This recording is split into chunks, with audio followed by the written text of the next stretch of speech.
your LA Sports Mega Block, 10 a.m. to 1 p.m. each weekday. Here we go. Live from LA Live. Sweet Tea, Travis Rogers. Hit him in the face, Sliwa. I'll still take the face. Travis and Sliwa right now. Yeah. Yeah, I do have an exciting day today, Slee. I've got a lot going on. I have a Dodger game tonight. Yes, even if it's in the Big A, it's still a Dodger Without game. Chris? Without Chris. Yep. Chris will not be there, but Berg and I got a Dodger game going on tonight. We get anything like last night? That's pretty good capper to an evening. I probably a little more runs, but that's okay. That's all right. I don't need a 2-0 regularly, but last night's 2-0 was pretty darn exciting. All right, this is, I think, is going to describe my personality. This is why maybe I'm not the most exciting person in the world.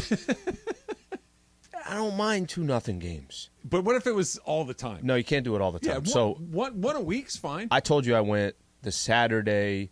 Snell pitched against the Rays in San Diego. Yep. It's a 2-0 game. And the 2 runs that they got was literally 3 bunts in a row that the Padres had to manufacture some runs. Yeah, I don't need that. And my girl was like, yeah, that was really boring. I'm glad we won, but that was really boring. I'm like, yeah, I understand that. She's right. Yeah, she's she's 100% right. Last night was not boring. There was some stuff going on in that game. I can't wait. Greg told me that he's paying for everything tonight, so that's good news. I think we've got pretty good seats, so that's very good news. Shohei's pitching tonight. Come on. That's very good news. And Michael Grove's pitching for the Dodgers. So, you can't win them all. Hey, you took the first one. I know it's only a 2-game set, but Dodgers certainly got a nice one. So when somebody else is paying, man, I don't know what it is. Everything. Okay, remember I was complaining that we had a pretzel on Saturday, but she didn't get any cheese? Yes. If I'm not paying, the pretzel still tastes a little better without the cheese, right? I would prefer the cheese. But if someone else is buying, you're getting double or triple cheese. Because let's be honest, by the time you get just the one cheese, you're halfway through the pretzel and the cheese is gone. You need to get like 2 cheeses is the correct amount of cheese. Was she saving money? What was she doing? I don't know. Okay, I don't know either. So with that being said, knowing that you don't have to pay for anything tonight, I'll make the half-hearted attempt. Like, I was going to say, sure? So what? All right, go ahead. Thank you. Does it change what orders you would have made if you were paying for everything? Let's say this was flipped, and you're buying everything. Yeah. Does it change kind of what the order is? Not really. No? Not really. Yeah, you're too simple. I've been on the other side of where I'm the one. That's why you're a man of the it's people. Just, we're going to get what we're going to get. I'm going to get a dog. I will get a beer and probably one other thing. Look, if I wasn't paying, maybe I'd get a hot dog. If it's on Greg's bill. I'd get a hot dog if I was paying. Okay. If I wasn't Steak paying, sandwich. I'm getting the Italian bratwurst. Like I'm combining everything together. You know what I mean? They had a Ruth Chris tent at the U.S. Open. Morales told us you were like the first in line, and it wasn't open yet. It wasn't open yet, but they literally had a Ruth Chris tent where they were making steak sandwiches and crab cake sandwiches and all this stuff. And every time I'd walk by, it smelled so good. So I don't know if they're opening a Ruth Chris tent at the Big A tonight, but if they are. You're taking the train, you said. I don't think it's going to work out. I think I have to drive myself because there are some extenuating circumstances. Can you Uber there? No, not only can I not do that, I think I have to drive others to this game as well. So there's some stuff going on. Oh, Jesus. I know, right? I had this all laid out. I had it laid out. I'm like, Trav's he's gonna have a great night. He's gonna send me some photos from the game. Have a great night. And then he's gonna wake up in the morning and say, I had way too much to drink. I'm still gonna have a great night. I'm still going to send you some pictures. It'll still be super fun. I'm not going to have too much to drink because hangovers they're just not worth it anymore, Slee. Especially for like a weekday. I just can't. I just physically can't do problem. It anymore. Here's the problem with what you're saying right now. You're not wrong, but sometimes it's not planned that way. That if you went to the game tonight and you don't have to drive, and all of a sudden you're sitting there and you're having that first drink and you're sitting back and you're like, man, this is a nice night. I got Berg here to my right. You're right. We're enjoying a drink. He's paying for everything. Ohtani's on the mound. It's kind of one of those that just turns into I had a couple of drinks because I was having a good time. Yeah, I'm going to have the car there, so it's not going to happen. Yeah, it's not happening. Yeah, it's not going to happen. Maybe I could take the train home and then retrain to the train station in the morning and drive from there. There's always options. Because Morales is not going to the game. Stay at his house. No, maybe he can drive you to the game and then drive you back. Just tell him, say, Chris, you're not going. You could have the game on AM 8:30. We might even be carrying the game, so. Yeah, who knows? I'm going to have a great time. It's going to be good. Do you have plans for tonight? I know they're not as good as mine, but do you have anything going on? No, my night sounds like I might as well just go to mass. Like, they do the Sunday, weekday evening masses every once in a while. Yeah, the Wednesdays, yeah. Yeah, I might as well just go there. I might as well just do a 7 o'clock mass compared to what you're going to be I Go to catechism. I did CCD every Wednesday. Yeah. Gosh. You know what I may do? I may go to confession tonight too. I might just sit Cleanse there your soul. in line and let other people kind of have like a group chat of what we've all done wrong in our lives. Father, for I have sinned. Yeah. I might as well just do that because I don't have what you have planned. It's going to be good, and hopefully we get a good game. We got an Ask Emily coming up at 10:45 today. Okay, I got to say a lot of them. Oh, I'm sorry. We've already got a pretty good little crop of them coming up. They love the Asking Emily questions. Can we expand beyond Taylor Swift? I have so much more to my life and my I only have interest one than Taylor Swift question in the queue. Okay, so put far. out just one. Can you put out your request? Can you give them a couple topic ideas? TV is great. Movies are great. I like the ones that I've seen that kind of get me thinking about the stuff that what I might say. I always like the relationship red flag ones too. Yeah, those are good too. Always great. So yeah, those are good. Family questions are funny about my sisters or anything. Tiki bar? Yeah, those are good. Yeah, Tiki bar is great. Mm-hmm. Yeah, so that kind of stuff is good. Or just generally weird questions that Al gets to, I like a lot. Yes. The large, how often you drink in community. Shared beverages? Yeah, how often that happens. That might be mine. Not that often. Well, just often more enough. Than zero is way too often. And also, again, you guys just use straws very weirdly if you think that it's that gross. We also exaggerate to a T that Never. is Never. Everything that comes out of my mouth, Slee, is exactly what I believe. It's exactly to the extent that I believe it, and everything else. How tuned in are you for the number 7 pick tomorrow in the draft when the Wizards make their selection? Are the Wizards picking 7? Not sure. Yeah. I know that the Spurs are picking Wembanyama. Yep. I know that some interest 2 and 3. Who's going to get Scoot? Who's not? Because I saw a report that Brandon Miller might go 2. Interest might be a step too far. There may be some uncertainty in who goes second and third. As far as my general interest level in that goes, that would be a big fat 0. Now, whether somebody else goes in there or not, that could be interesting. But I'll be honest. I said to Emily this morning, we were chatting, getting ready for the show.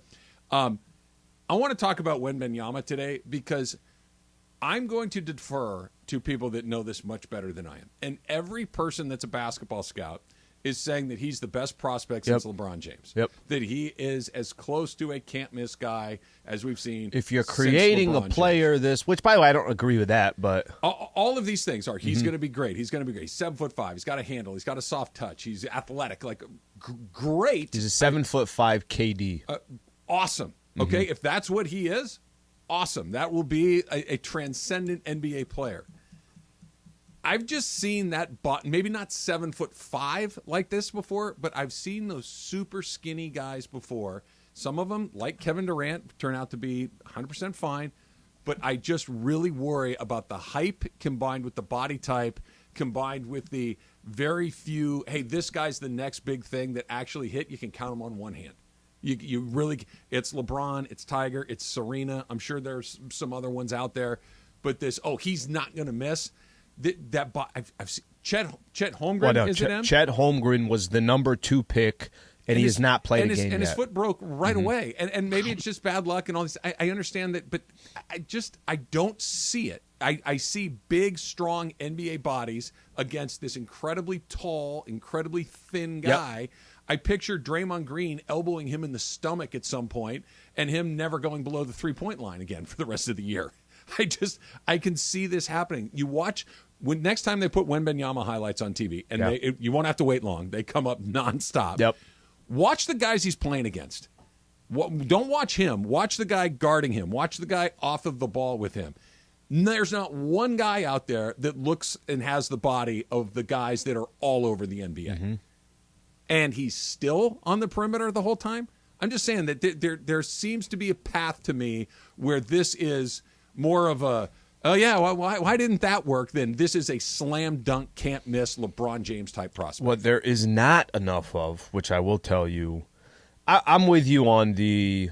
I watch him, and every time I watch him, I'm like, all right, well, what happens when you have somebody? Because we've seen some highlights too, which they refuse to show, where he's getting bodied up, where somebody that's literally 6'6", 6'7", pushing him around, but they don't want to show that. I don't know. Probably 6'6", 6'7", but a good 40 pounds heavier than good 40 pounds heavier. What I'm curious about with him more than anything else is, I think there is. To have this much hype around one player, like you said, the type of hype of LeBron, come on now. That's the only thing. If Zion had a lot of hype, well, don't get me wrong. Zion had a ton of hype. Sure he did. Let's not pretend that. Now, if you want to make comparisons to what Zion's hype was to some of the other, all-time greats that were coming out, Zion had a lot of hype, and where we're sitting here today, it's like, we don't know if this guy can stay on the floor. He's always appears unhealthy. He's undisciplined. He's got issues going on that's beyond just the basketball floor. Like seeing him on the court that season for Duke was well. Here's the worst part about it. When he's played, he's been awesome. He's been awesome for sure. There was a point last year where I think New Orleans was top 2, something like that, and Zion was 27 and something every single night. The problem is he just can't stay on the court. I think what you're referring to as well is you got a guy like this who's 7'5". It is a completely. He's lucky he's not playing in the 1990s or 2000 or something like that. That maybe today's NBA he can figure this out because of the style of the league, but there aren't too many guys that are that skinny, that thin, that size that you're not. Every time up and down the floor, you're saying, my brother, are you sure that your legs are going to be fine, your knees are going to be fine, and everything else? And I've gotten a bunch of these wrong, too. But I just, when you watch LeBron James as a high school player, you looked at his body and go, that dude looks like an NBA guy right now. Mm-hmm. Like he had muscles. He was thick. Scoot does. Scoot does. Yeah. And LeBron wasn't thick like he is now, but there was nothing about that's just a kid. He looked like a man. Yep. Okay. And then so the body type, you're like, yeah, you can easily kind of track it into the next level. With Zion, I remember saying when he was at Duke, I remember when you were seeing him as a high school player going, I understand that he can jump out of the gym and he's a big, strong, powerful guy, but hey, he's 18 and he's soft. He's overweight at 18. He's overweight at 19. That's not a good sign, right? That if you're overweight before I've even given you $1, what are you going to look like once you've been paid? And, well, that's kind of borne itself out to a certain point. And I'm not. But it got him a Mountain Dew read. It got him a Mountain Dew read. But I'm just going to use this term because I think we all know that it has to do with basketball. It has to do with diet. It has to do with other things. He's undisciplined. He's sloppy in how he conducts his business, how he conducts his basketball business, how he conducts his body business, how he conducts his personal. It's sloppy. It's messy. It's undisciplined. You could kind of see the outline of it as a younger player. The outline of it for Wembanyama is, dude weighs 200 pounds and he's 7'5", or what is it, 220 or whatever it is. It needs to be 60 more than it is, and you're going to have a 7'5" guy on the perimeter. Again, I'm not a basketball scout. I don't know. I'm just saying I've seen tall, thin guys like that do not work real well in that league. I can't sit here, and it's tough for me to. By the way, I think the hype is just so high. If the hype wasn't so high, then it's like, all right, well, let this man come into the league and let's see what he can do. Totally. The problem is, the hype is. I listened. He was on with JJ Redick recently. They did their podcast, and everywhere you look, basically people are saying, I mean, that's the guy. That's the next one. That's the next one. LeBron, the best not the next LeBron James because they played the best prospects since LeBron James. Okay, if it were, look, this guy's got some skills. He's an unfinished product, but if this breaks right, he could be an amazing player. If we can find a way, that's not what it is. It's he's going to show it. He's going to come in here and he's the best prospect since LeBron. Don't use LeBron James's name. It was like the Shaq thing with part's Jokic. True. It's like, no, that's part's true. Stop with that. Can we just wait for a second? I know that we're terrible at waiting. But can we wait to crown the guy before he's played against somebody that has a man body? At least Joker You had 2 MVPs under your belt. Oh, that's a much more. You have an NBA championship under your belt. He's dishing 10 dimes a game. Actually, the comp with Shaq is not the right comp. There's plenty of other. He's kind of created his own role at center. Yep. But the one thing I will say with Wembanyama, what it could be, Trav, it could be we've never seen a player like this before. He could be what, and I could be wrong on this, how Steph Curry kind of changed the game because everything became the perimeter. This is a version of today's style of NBA where everything is so much on the perimeter. And, oh, by the way, he's 7'4", and or 7'5". No one could put a hand. Don't short him that actually was. No one can put a hand in his face or anything along those lines. So think how tall 6'5" is. 6'5" is a big guy. Yeah, it is. Right, Taylor, you're 6'5", yes? Taylor's 6'5". Another foot on top. Taylor is really, really tall. He stands next to everybody, and somebody looks shorter next to him. A foot taller than Taylor. Great. And I'm sure nothing could go wrong there. I hope it doesn't. Did you know we were going to break down the draft in the first? Oh, I got lots more thoughts on this, but not before we do Kershaw. That was not the best game he's ever pitched in his life. That may have been the perfect representation of why he is a Hall of Fame pitcher. That's next. It's Travis Slee, 710 ESPN. You dealing with a dead battery? If you are, head to AutoZone, America's #1 battery destination. They offer free battery services like free battery testing and free battery charging. Their free battery testing can help you know if you need a new battery or not, and if you're in need of a fresh charge. And if you happen to need a replacement, they can help with that as well. They're the only place you can find proven tough Duralast batteries. So the next time that you are having battery trouble, head to AutoZone, your battery solution and America's #1 battery destination.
Good to me.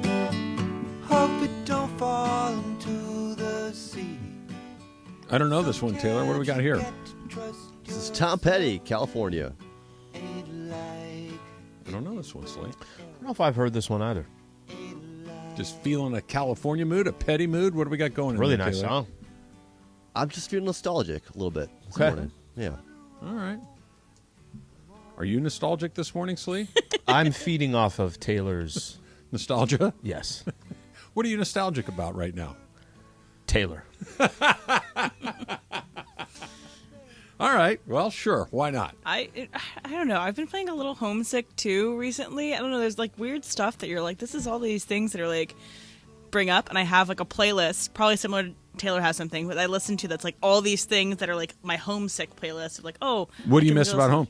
I don't know. I haven't seen my family like in a while, and like I miss like greenery is the main thing. It's as green here as I've ever seen it in my entire life, and it's still not as green as where I want to be. Listen, you know, pull off on the side of the freeway. Some green on some of the banks here. There's actual grass growing through the cracks of the freeway.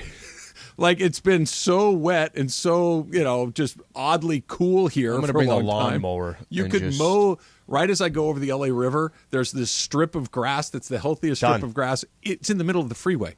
But those little gaps in the sections of the freeway? There's like a strip of grass. It's healthy. Why did I love mowing the lawn as a kid? Did you really? Yeah. Should have come to my house. Took me 3 hours. We didn't have that much. On a riding mower. 3 hours on a rider? Yeah. Well, this guy actually owned like land. Like there was actual land. What, did you mow half of Iowa? My pops owned it, but yeah. Yeah, there's a lot of grass in Iowa. I'm jealous already. It sounds like a nightmare.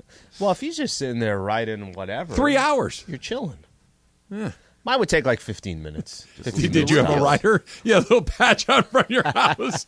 You go back and forth on the Mom, we got to Deere. get this. You see those commercials on golf tournaments like, get the new John Deere power mower. It's like, it's a combine, basically. Some guy's mowing his backyard with it. I remember my dad used to always be like, or I'd have to kind of go in and tell them, all right, guys, here's what happened. They're like, oh, gosh. Listen, I was trying to turn the corner. I just didn't see the sprinkler there. Okay? I just didn't see the sprinkler there. One thing led to the other. I'm really trying to I'm trying to almost paint this like it's a baseball field. That's how serious I was taking it, right? And I just cut a corner and bam, my dad would just start. He wouldn't even say anything. He'd just start walking out to go look at the damage done. I know in his Did you head, have to fix the sprinkler? Would he do it? Did you have to get somebody else to come out, third party? My pops would do it. Was he handy? He was pretty handy. But I know just on his walk out there, I could just see by the look of his face. He's like, "Yeah, no, I raised an idiot." Was there any strategy involved in the? If I break this sprinkler enough, he's going to stop asking. No, me to not do at the all. lawn. No, I didn't like the feeling of telling my parents that I broke a sprinkler was basically the equivalent of I robbed a bank. That was the look on their face. You did what? I'm like, well, it's there.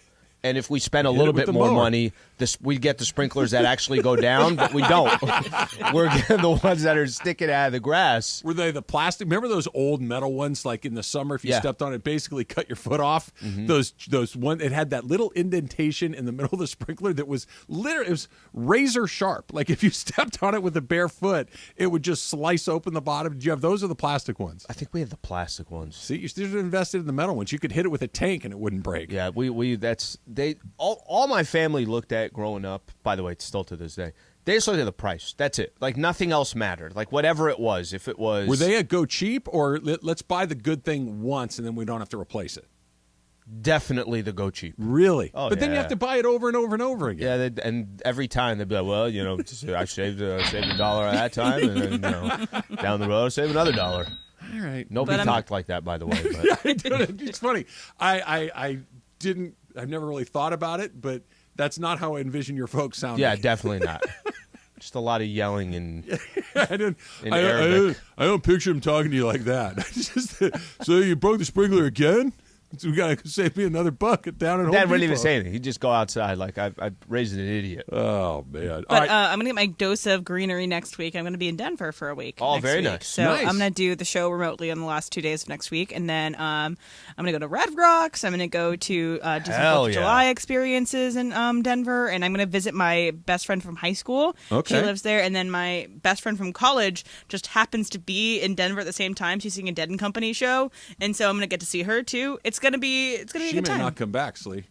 She may set up shop in Denver and may never see her again. Well, I got a tattoo of full speed, the full time, I should say. Sorry, what did you ask? You'll work remotely full time from the greater Denver area. I don't think that's going to happen, but I don't want to call myself like a downtown Denver expert, right? But I did stay for a few days. I was there for games 1 and 2. So please tell me if you need anything. By the way, take a picture of Lucifer on your way.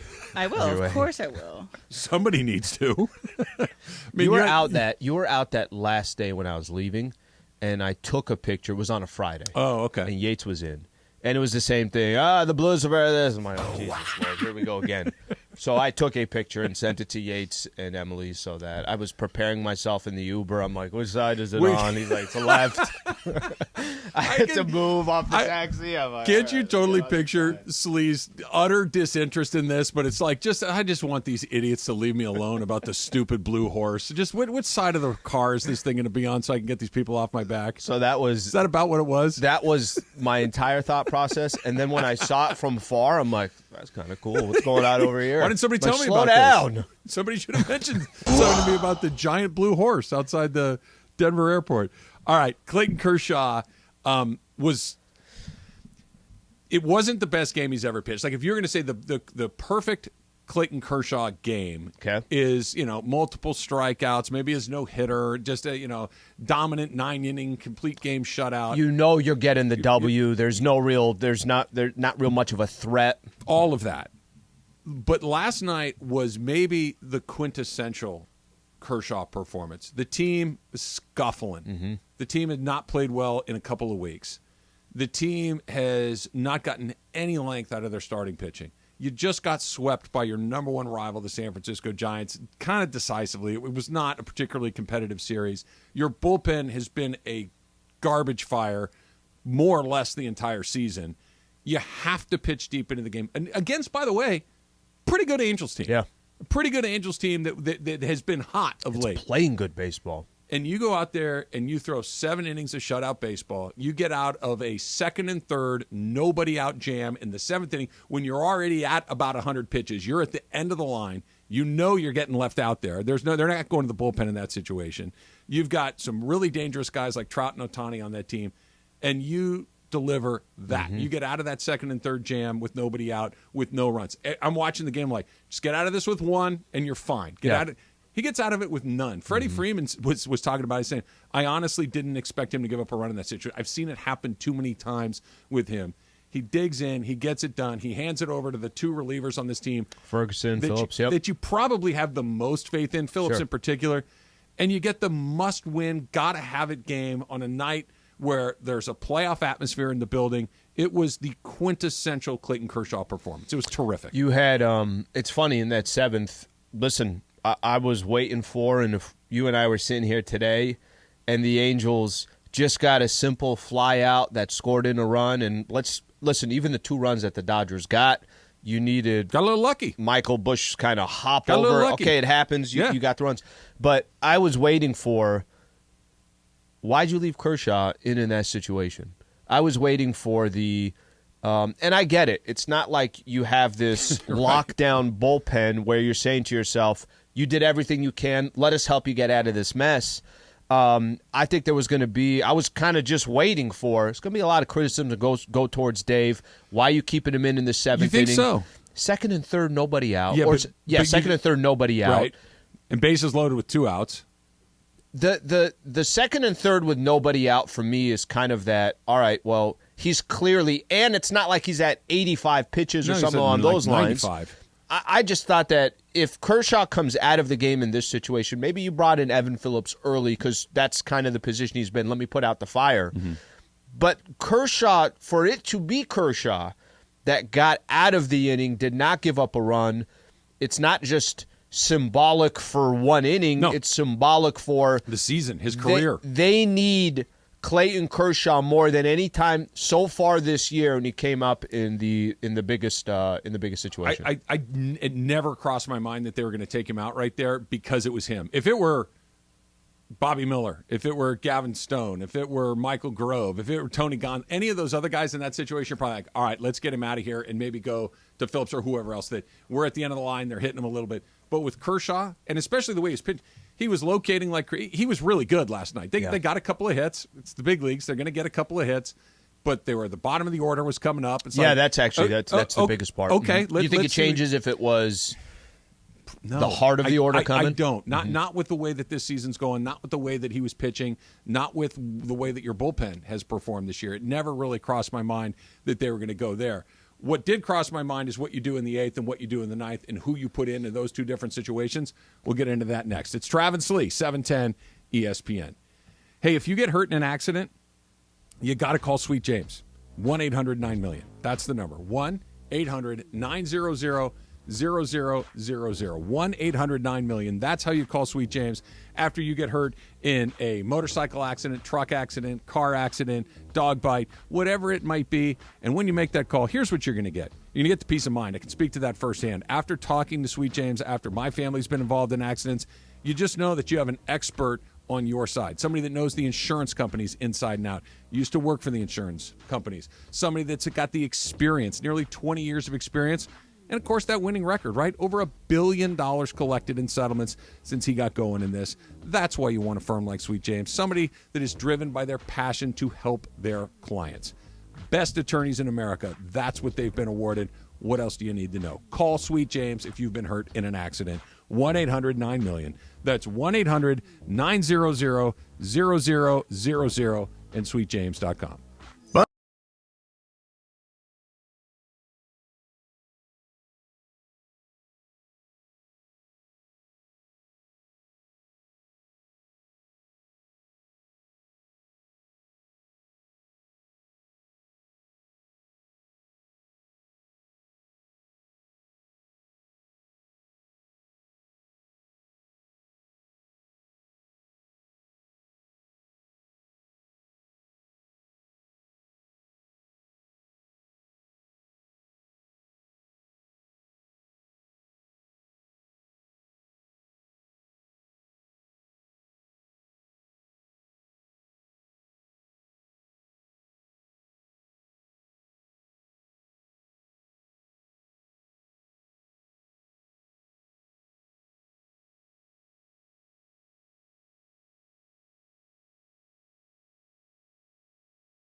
Oh, you're going big tonight. Go top shelf. Whatever liquor you get tonight. I think at the ballpark, that's low shelf. Get a jersey. Get a hat. Charge it Season to... tickets. All right, so those who don't know, Greg Bergman is taking T-Raj to the Dodgers-Angels game later tonight, Angels Stadium. Ohtani on the mound, and Berg has already said that he's going to be paying for everything. He did. Love the get the jersey. Get season tickets. That's what I just said. My God. Get a parking pass. Listen, but here's the thing. She was talking over you too, and then I was already starting to think. So the jersey has my full attention. Do you think they sell Kershaw jerseys at the Big A? Probably. Trying to make some money.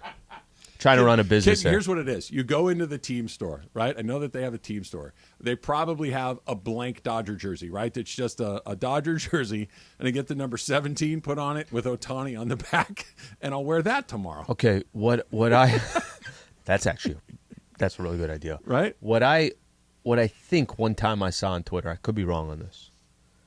Didn't they say up in San Francisco they were selling Dodger merchandise at one of their games? Okay, I didn't see that, but that sounds vaguely familiar. How could a team do that? Money. Yeah, but I don't care. I don't care. You want to go to you're at a Pittsburgh Steelers game. They're going to sell Baltimore Ravens gear there? Okay, I'm not buying it. Hold on. No, but there's a difference here. You're half right. I'd hallucinate if They're that's... not doing that there because if you bought the Ravens jersey, it's going to start a riot. In San Francisco, San Diego, Los Angeles, they're like, you're good. San Francisco and the Dodgers? Sure. San Francisco and the Dodgers. Of all all the teams, if you said Angels and the Padres, I get it. I have worn Dodger gear to Giant games in San Francisco. It's fine. I know it's fine. Nobody's saying that it's not fine. I want to take your money, Al. I know. I'm not disagreeing with you that it's fine. What I'm saying is that that's actually two real teams that do have a hatred for each other. I understand your objection to it. I understand where you're going, but I'm saying these guys are bottom line guys. If I can sell $10, $50 hats that day that the guy that was in L.A. on a trip or in San Francisco is in L.A., I'm going to the game, I want to rep my team, that's a $50 Dodger. I'll take that. They're going to do that. I have not seen it at a Laker game. Is there a lot of consent? There is. There's okay. the... Well, I mean, I don't know if it's not like a baseball game, though, is it? Where there's a merch stand every 20 feet? There's definitely merch stands. Okay. So we walk out of our section of 111, and they got them all up there. They got the team store. They're there. Look, maybe I'm wrong, but I'd be surprised if I saw a Curry jersey hanging up next to Bron. Now I want a Curry jersey. Now I'm not sure.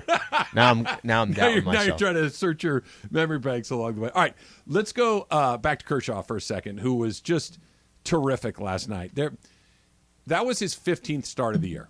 Mm-hmm. Okay, he's the only guy from their rotation to open the season who has taken his turn every fifth day. He hasn't missed a start, and he's been great. He's going to make the All-Star team. You could make a case that he should start the All-Star game. He's been fantastic. Last year, 2022, you know how many starts he made? 22. You know how many starts he made in 2021, the year before that? 22. You know how many years it's been since he had a 30-start season? 8 seasons. Okay, so we're not even halfway there, and he's halfway to 30. That if what the last couple of years have shown us that he's about a 22-start guy, means he's got 7 left. It's not, that's so my point. You always say, too, you said this last year, and you've mentioned it this year as well, at some point he's going to be taking his little break. His back is sore. And so it's back. It's just whatever it is. Okay. It's a little break, and he's earned it, and it's proven to be a formula that works reasonably well for them. They can't really afford to do that right now. Now, he was saying that this is as good as I felt in a really long time. His recovery has been better, and the numbers indicated he's pitched beautifully. But the Dodgers are in third place. Yeah. The Dodgers are not playing great baseball.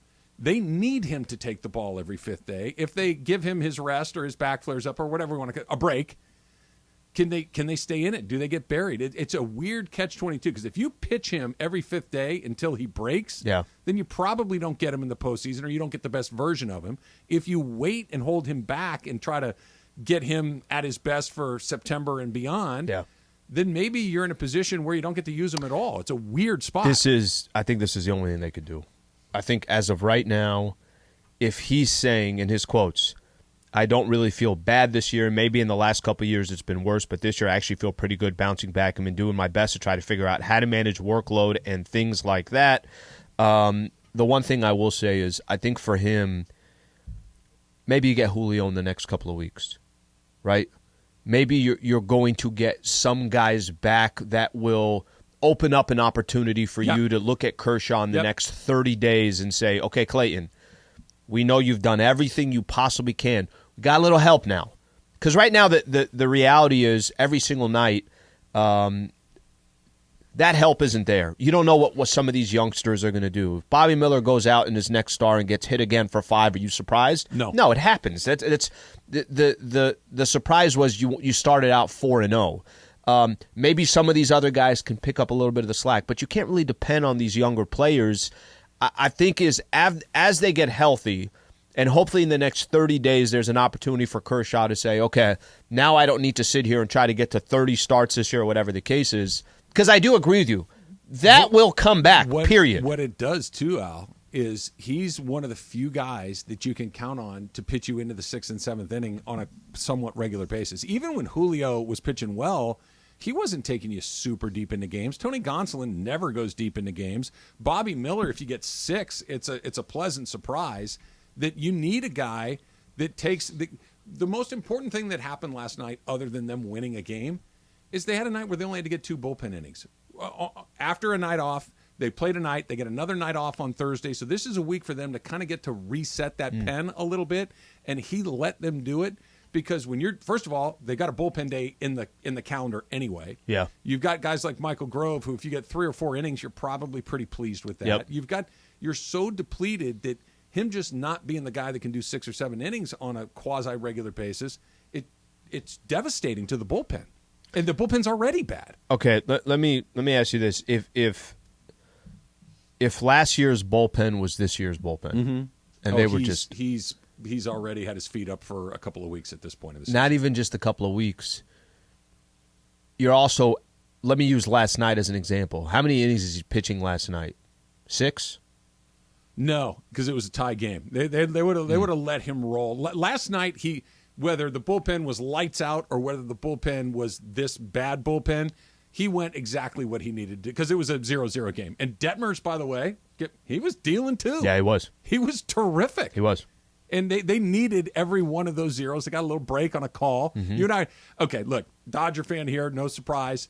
And they go to the replay. I'm like, yeah, that's going to stand up. I'm with you. I couldn't tell. Right? They got him on the helmet. And anytime it's that close, usually they just go with whatever the call was on the field. Had they called him out on the field, I would have thought they'd left him out. But they called him safe. I thought they were going to. When that happened, it's just one of those, these are the little things that can kind of turn your momentum. They get their first run of the night on a bad hop single where the ball just hits something and bounces over the first baseman's head. And you're like, all right, there's our first run. But you know what? Lucky last night. And that's not derisive. Everybody does, and everybody gets unlucky. They got lucky at the exact right time last night. They got very fortunate. For a team that seems like has not had many breaks over the last 30 days, they got a break. 2, maybe. If we're talking the call. Yeah. 2. You got the bounce over the first baseman, and then you got the call at the plate. Yeah. You win tonight, and this is what makes baseball so much fun. That you have a couple of bad nights, and you're convinced you're never going to win another game ever again. Padres, walk-off Walksley. Ugh, we'll get to that later. Jesus. You win a couple of games against a team like the Angels who, by the way, are better than they're probably expected to be. You get it on a bad hop. You get it a masterful performance. Beat Shohei tonight, get a night off. All of a sudden, it's like you get the Astros coming to town, beat the Astros a couple of times. You're feeling good about your team all over again. You're right. In the span of 5 or 6 days, it goes from what the hell are you going to do to, man, we're a mess. The only thing I would caution Dodger fans, I tried doing this a week ago after Chris Taylor down 4-0 hit that grand slam, right? Yeah. Chris Taylor hits a grand slam, 4-4. They eventually win the game. Ugh. And I thought that was going to be one of the moments of, hey, this could be a turning point right here. They need something like this. That's the only thing I caution. And you were talking about it yesterday, that one game doesn't typically bleed into another game.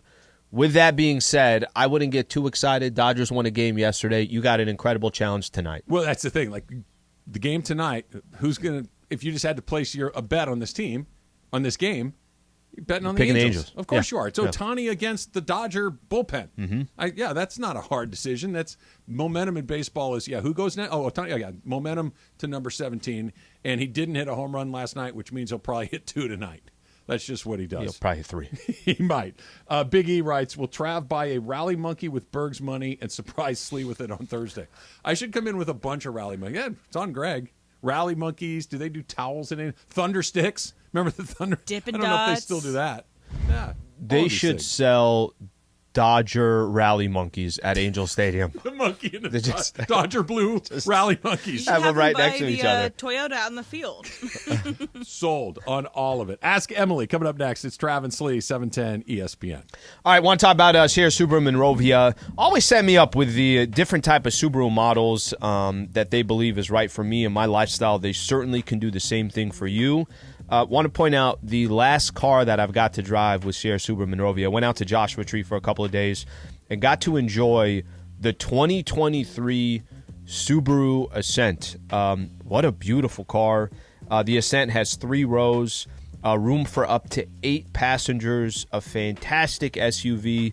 Now, the Subaru line is great for any of these adventures that you have, but if you got a family and you're looking for some type of an SUV, Subaru is the way to go. Like I mentioned, 3 rows, up to 8 passengers, totally advanced, super, super safe. You could check out their entire line at sierrasubaru.com. Also want to make mention of this. I think it's so important. The folks over at Sierra Subaru care so much about their Subaru Love Promise. I just did an event this past Saturday, actually 710 ESPN put up the photos. Did a YMCA out in Monrovia. A lot of these kids between ages 3 and 12 were making chocolate chip cookies for their fathers for Father's Day. Always great to see them work with the community. SierraSubaru.com. Go see for yourself. Start your Subaru adventure today.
Lastly, which means we have a celebrity.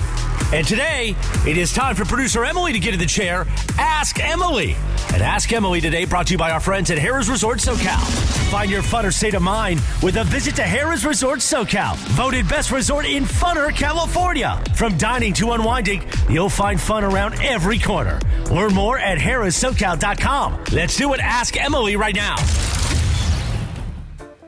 All right, so if I'm going to ask myself this question, I don't think that's how it works. Emily the first and time this has ever happened in the history of our show. It's not at all M how has it asked works. it. Ask M. Go ahead, Emily. What do you got for yourself? There's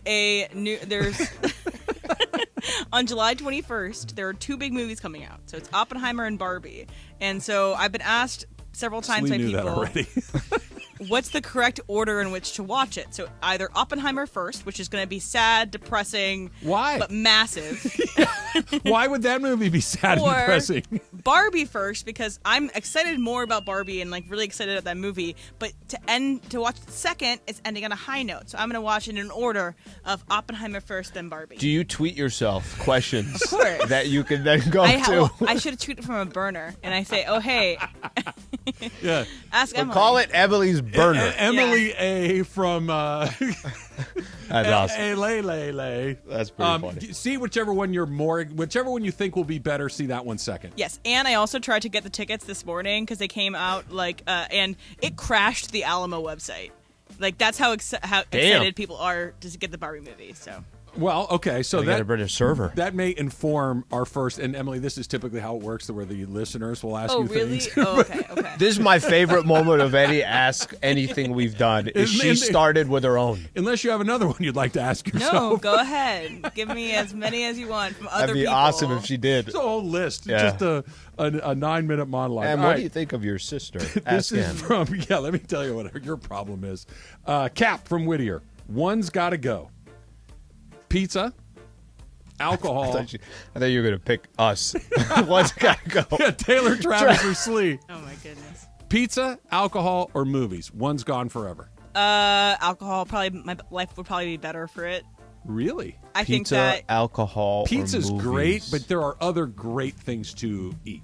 Right, but I think that I could prove to myself that I'm fun without alcohol, and I think that I am. So I think that if I had to there are more bad decisions that I've made in my life due to alcohol than pizza great and movies. decisions. Yes, exactly. Okay, this is a. I'm going to try to just answer this too, even though I'm not involved in this one. Damn, that's a really tough question. I'm stuck between alcohol or pizza, and I love pizza, and I don't drink alcohol all that much. I think I'm with them. I'm alcohol's gone. No. You could still have weed. You could still have fake alcohol. Alcohol would be the one thing that I would let go of both of them before I would let go of the alcohol. Because here's the thing. Yeah. I love pizza too. You know that. You can have tacos. There's a million other wonderful things. You can't. Look at my not. DoorDash history. It's almost pizza. exclusively pizza. I'm just saying, for me, you guys can pick pizza, but I could have pizza down the list. All right, you can only have one. Mexican food or alcohol? Mexican food. Okay, see, the alcohol got kicked out. Yeah, there was a way to get alcohol kicked out. Because I can still do other things, right? Right. Okay, just making sure. Just do whatever you want, my friend. I can get hooked on hard drugs. Anything you want to do. I can do. Not hey, exactly listen, the best solution. I haven't drank in 10 years, but this is what I've started doing. Day one would be like, listen, I've never bought heroin before, but I really like tacos. What's the first step that I need to do? It's probably not the best choice. That's a good question. What are you going to do? Let's see here.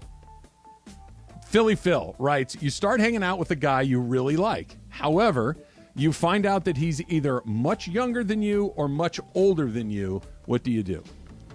Oh. So much older is easier to deal with than much younger because obviously. Can I stop real quick? And I'm sorry to interrupt you. Much older would be, you're 26?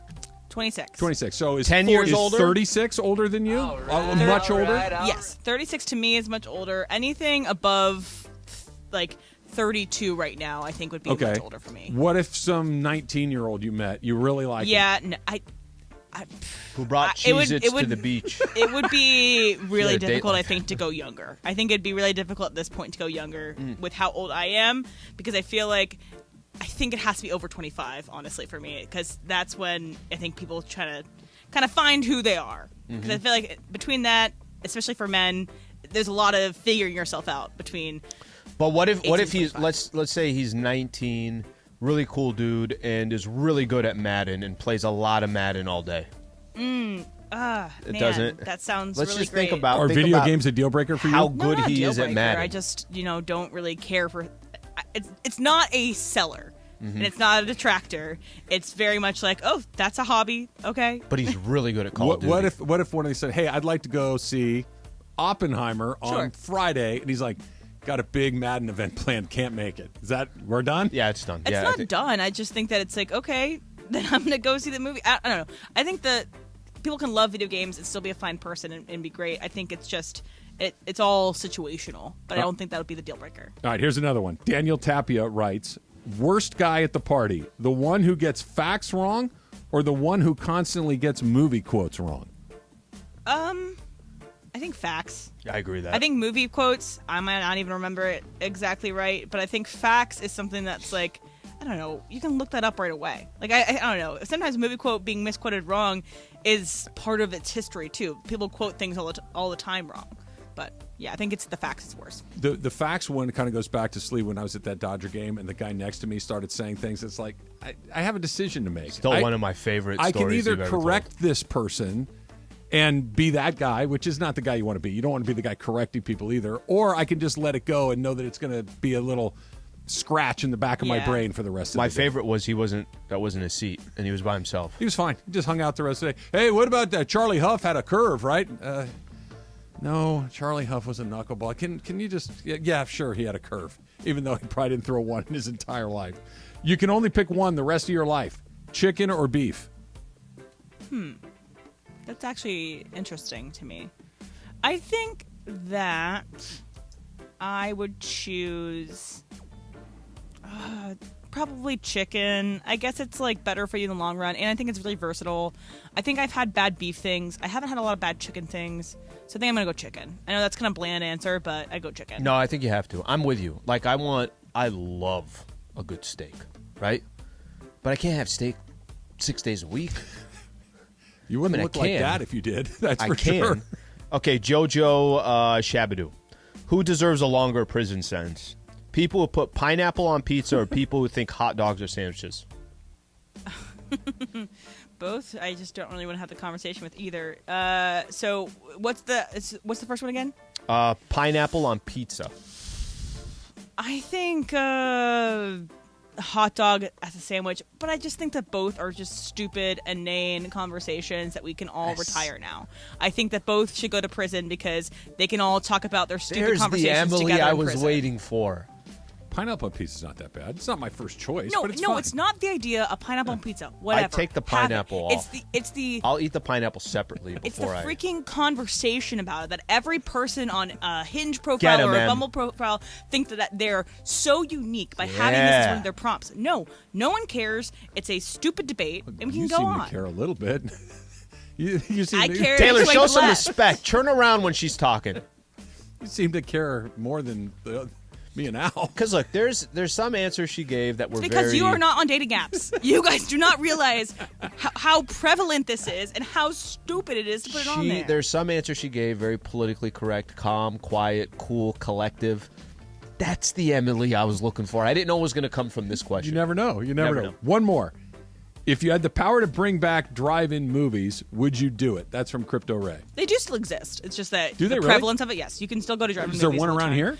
There's one that's a boat one where you can go and rent boats on a lake and close to LA. I can't remember exactly what town it's in, but they still exist and people still go to them. It's kind of like the rooftop cinema stuff where it's just you have to look for it. But I don't love drive-ins. Like I don't personally love the idea, or I've been to a couple, but it's not my favorite viewing experience, let's say that. Well, that's not why you go to a drive-in, right? You don't go to see the movie. You go to the drive-in. You go to take the kids or make out or whatever it is. You're going for that purpose. I'd prefer like an outdoor viewing on like blankets rather than a drive-in theater experience. Do they still have those like tin cans on a string that bring you the sound from one of those? Remember the thing you'd hang on your window? I think now they do some Bluetooth device or like headphones and stuff. That's kind of like their deal. Sounds like it would actually work. I like the little tin can box thing. I'm in.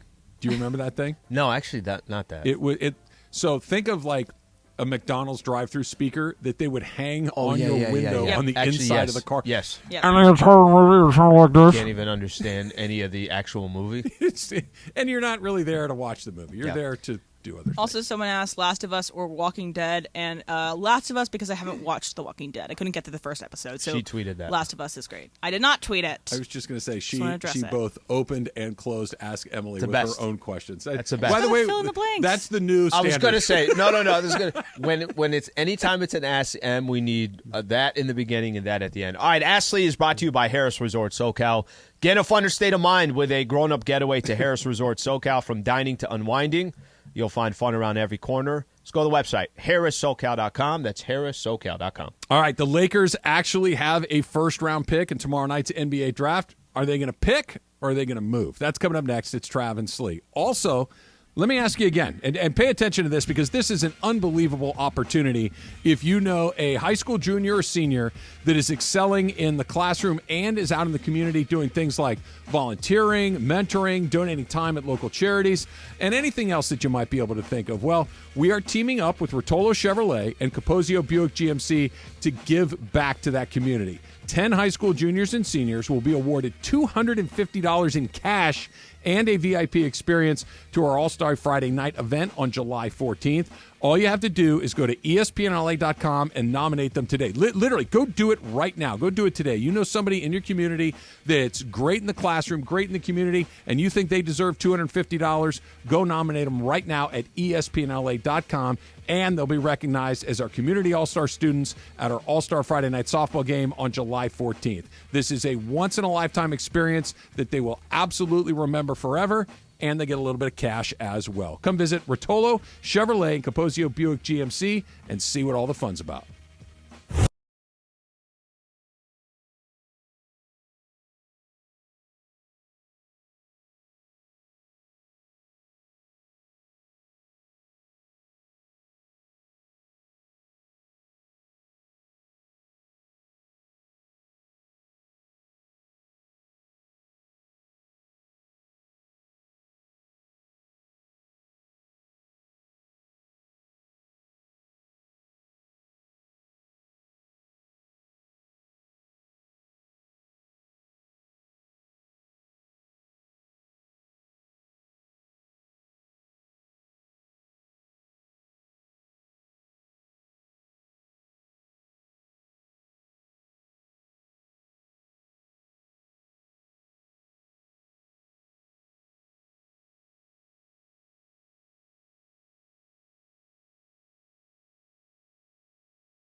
It is the show that begins 9 hours of LA sports talk all day long. Each weekday, 10 a.m. to 1 p.m. This is Travis and Sliwa on 710 ESPN. Always like to see the new names on Twitter in the Travis Lee community. B. Haig is in.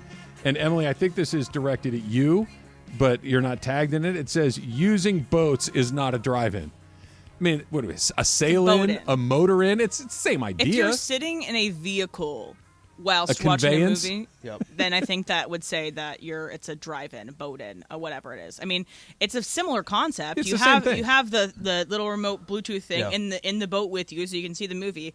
Essentially the same concept, just without. I'm gonna start a kayaking.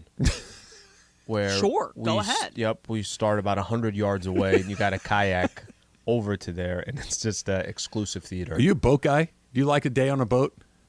I do. I just, it's so rare that I'm on a boat, but I do. Like, any time that I have, it's like, wow, this is unbelievable. This is beautiful, the fresh air, all that stuff. But I can't tell you the last time I've been on a boat. Are you a boat person, Em? I love boats. I love a day on a boat, but I also love. I mean, I like having a friend who's on a boat more than anything else. No, I got the reference. No, I wasn't saying you didn't. He was just singing it in his own head. I was doing it in my head. No, I thought you were saying it went over her head. No. We're on a boat. Yeah, that's awesome that you looked at it as it went overhead. I looked at it as Trav's basically in a rap group. I'm a rapper. Yeah. When I'm not doing talk radio, I do raps. But I love a day on a boat because it's just relaxing. But the best thing is to have a friend who has a boat. Owning a boat sucks. Taylor, are you a boat guy? Absolutely, yeah. I love being on a boat. There's arguably nothing that's more fun than a day on the boat. You put the cooler in there, right? You go out there, maybe you fish, maybe you do nothing, you swim, you float around, you tell stories, you have a few drinks. The best part is that when you leave, it's not your boat, and then the other guy's got to hose it off. They got to clean it all off. That looks awful. Yeah, there's cheese in between the cushions because you had crackers and cheese and everything else. Every time we go, we got to hose that thing off. Every single time, it's like you were out on the ocean or the lake for a couple hours, and then you spend 3 hours hosing it off afterwards. Seems aggressive. There's also the sheer baller part to it. Was Clay Thompson was on Matt Barnes, Steven Jackson's podcast. Yeah. And I think the way it all started is they took his boat. He's known for always being on his boat. Takes his dog Rocco or whatever it is. And just there was something so baller about him showing up to practice at Chase Center, getting on his boat, docking it, and then it's like, all right, I'm going to go play with Steph and Draymond for a couple of hours. I'm going to take a shot in the dark here. I could be wrong. Okay. I'm guessing Clay doesn't hose his own boat. Yeah. I'm guessing Clay's got a guy that hoses the boat. Yep. All I had to do was drive and hang out on the boat. Boats and hose. I'd have a hose. HOSE. Yep. Yeah. Yep. See, we're on the same page today. It's That's very not rare. a bad brand. But you do have to verbal font that one. Yeah, it's not a bad brand. Just a shirt. Boats and hose. HOSE. Sail, drink, and you boats and hose it off. In. Right? Who says no? Nobody. Draft tomorrow night. Yep. Lakers have a first-round pick. Mm-hmm. Feels number like 17, forever. which, by the way, is not a bad pick. In a draft that, again, I don't follow college basketball or internet. It's supposed to be a deep draft. There's supposed to be a lot of really good quality NBA players deep in this draft. So you can find a guy at 17 who will probably make your team and probably help your team at some point. Maybe not right away.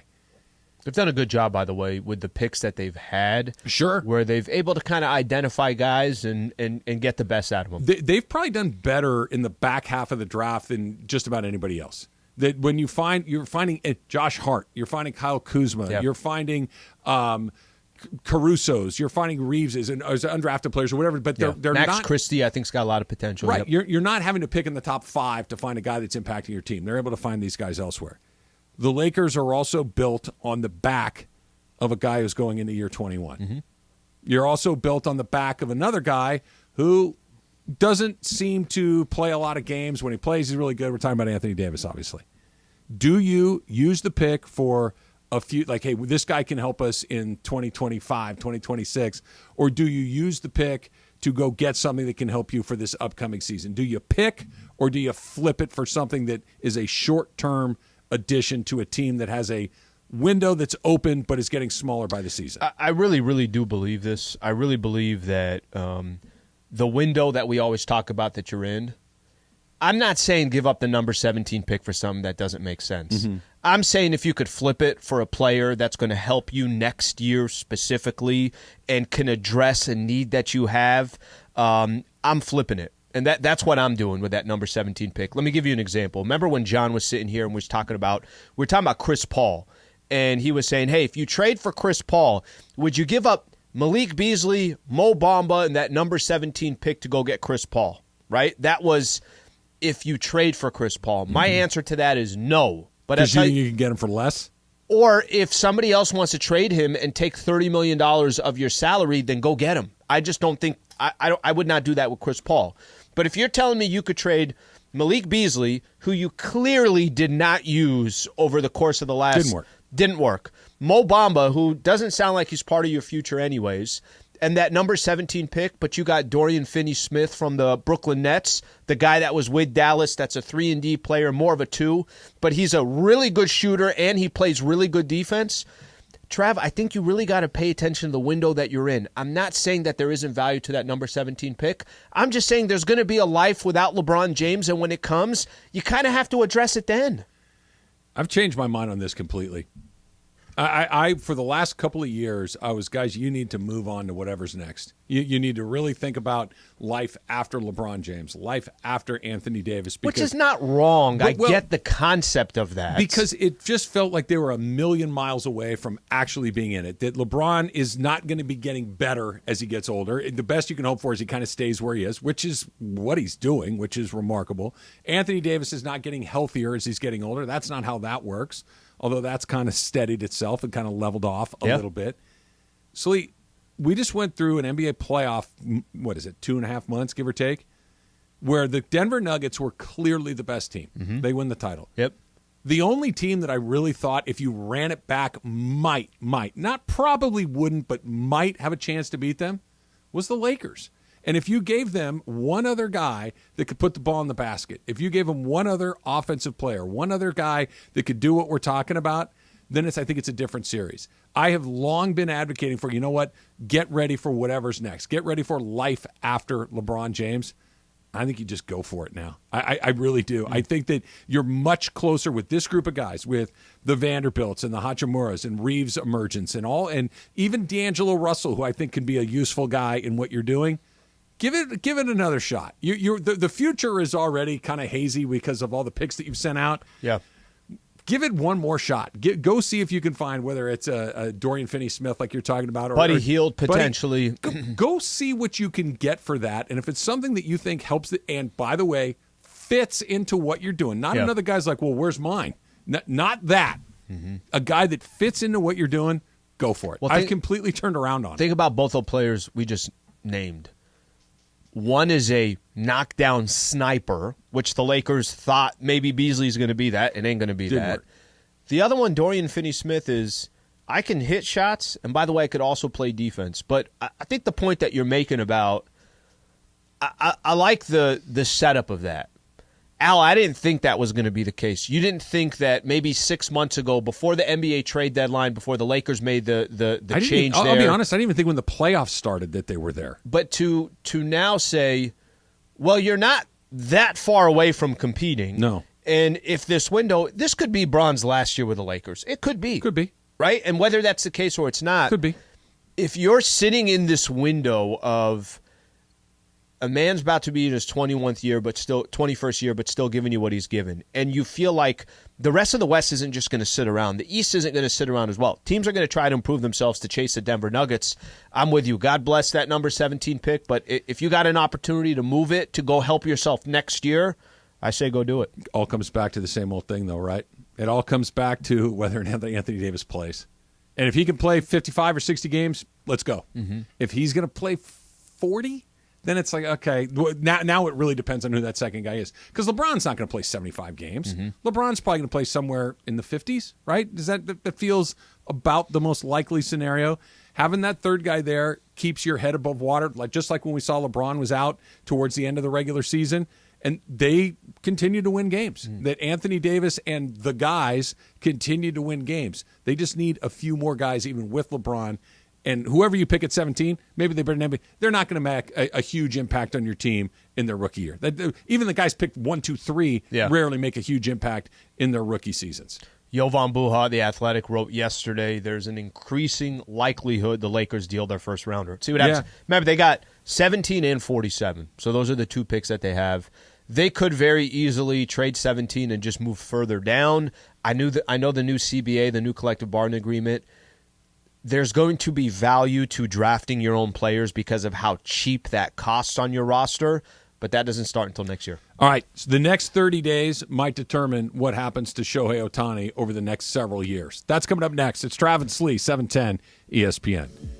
And, of course, around here, we're fired up for the Major League Baseball season. And luckily for you, our friends at Vivid Seats, the official ticketing partner of ESPN, have great deals on great seats with a huge selection of tickets to this year's hottest matchups. Experience every crack of the bat, every diving catch, and every heart-pounding play of your favorite team live and in person. Just visit VividSeats.com and download the app today. Vivid Seats. Experience it live.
on 710 ESPN. Sex and counting. The amount of people that have tweeted us the Andy Samberg I'm on a boat link. So we'll continue to keep the tally going along the way. Boats and hose. Yeah. H-O-S-E. Yeah, you got to hit the S hard. Yep. It's not the other way. You got to do the O, right? This is the S. Hose. And our logo is just you and I on a nice boat holding a hose.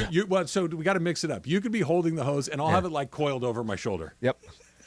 Well, like, will it be? And do we have like the garden hose, the little green one that we've all had, or do we go like fire hose? I want the green one. That it's going to take so long for us to actually clean off the boat because we couldn't afford the other one. We bought one of those made-for-TV gimmick things the other day, where they just kind of coil up on their. Yes. Yeah.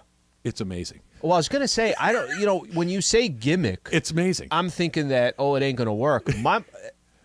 God bless my mom.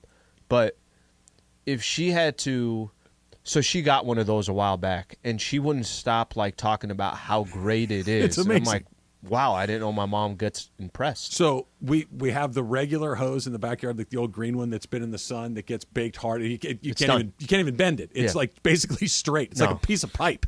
It's not even you churn on and you churn on, and there's holes coming. There's 6 holes before it even gets to the end. We got the little coil one, and that shrinks up like a centipede, and it's in the front. It's terrific. I just go out there to water things just for fun, just to watch it recoil itself.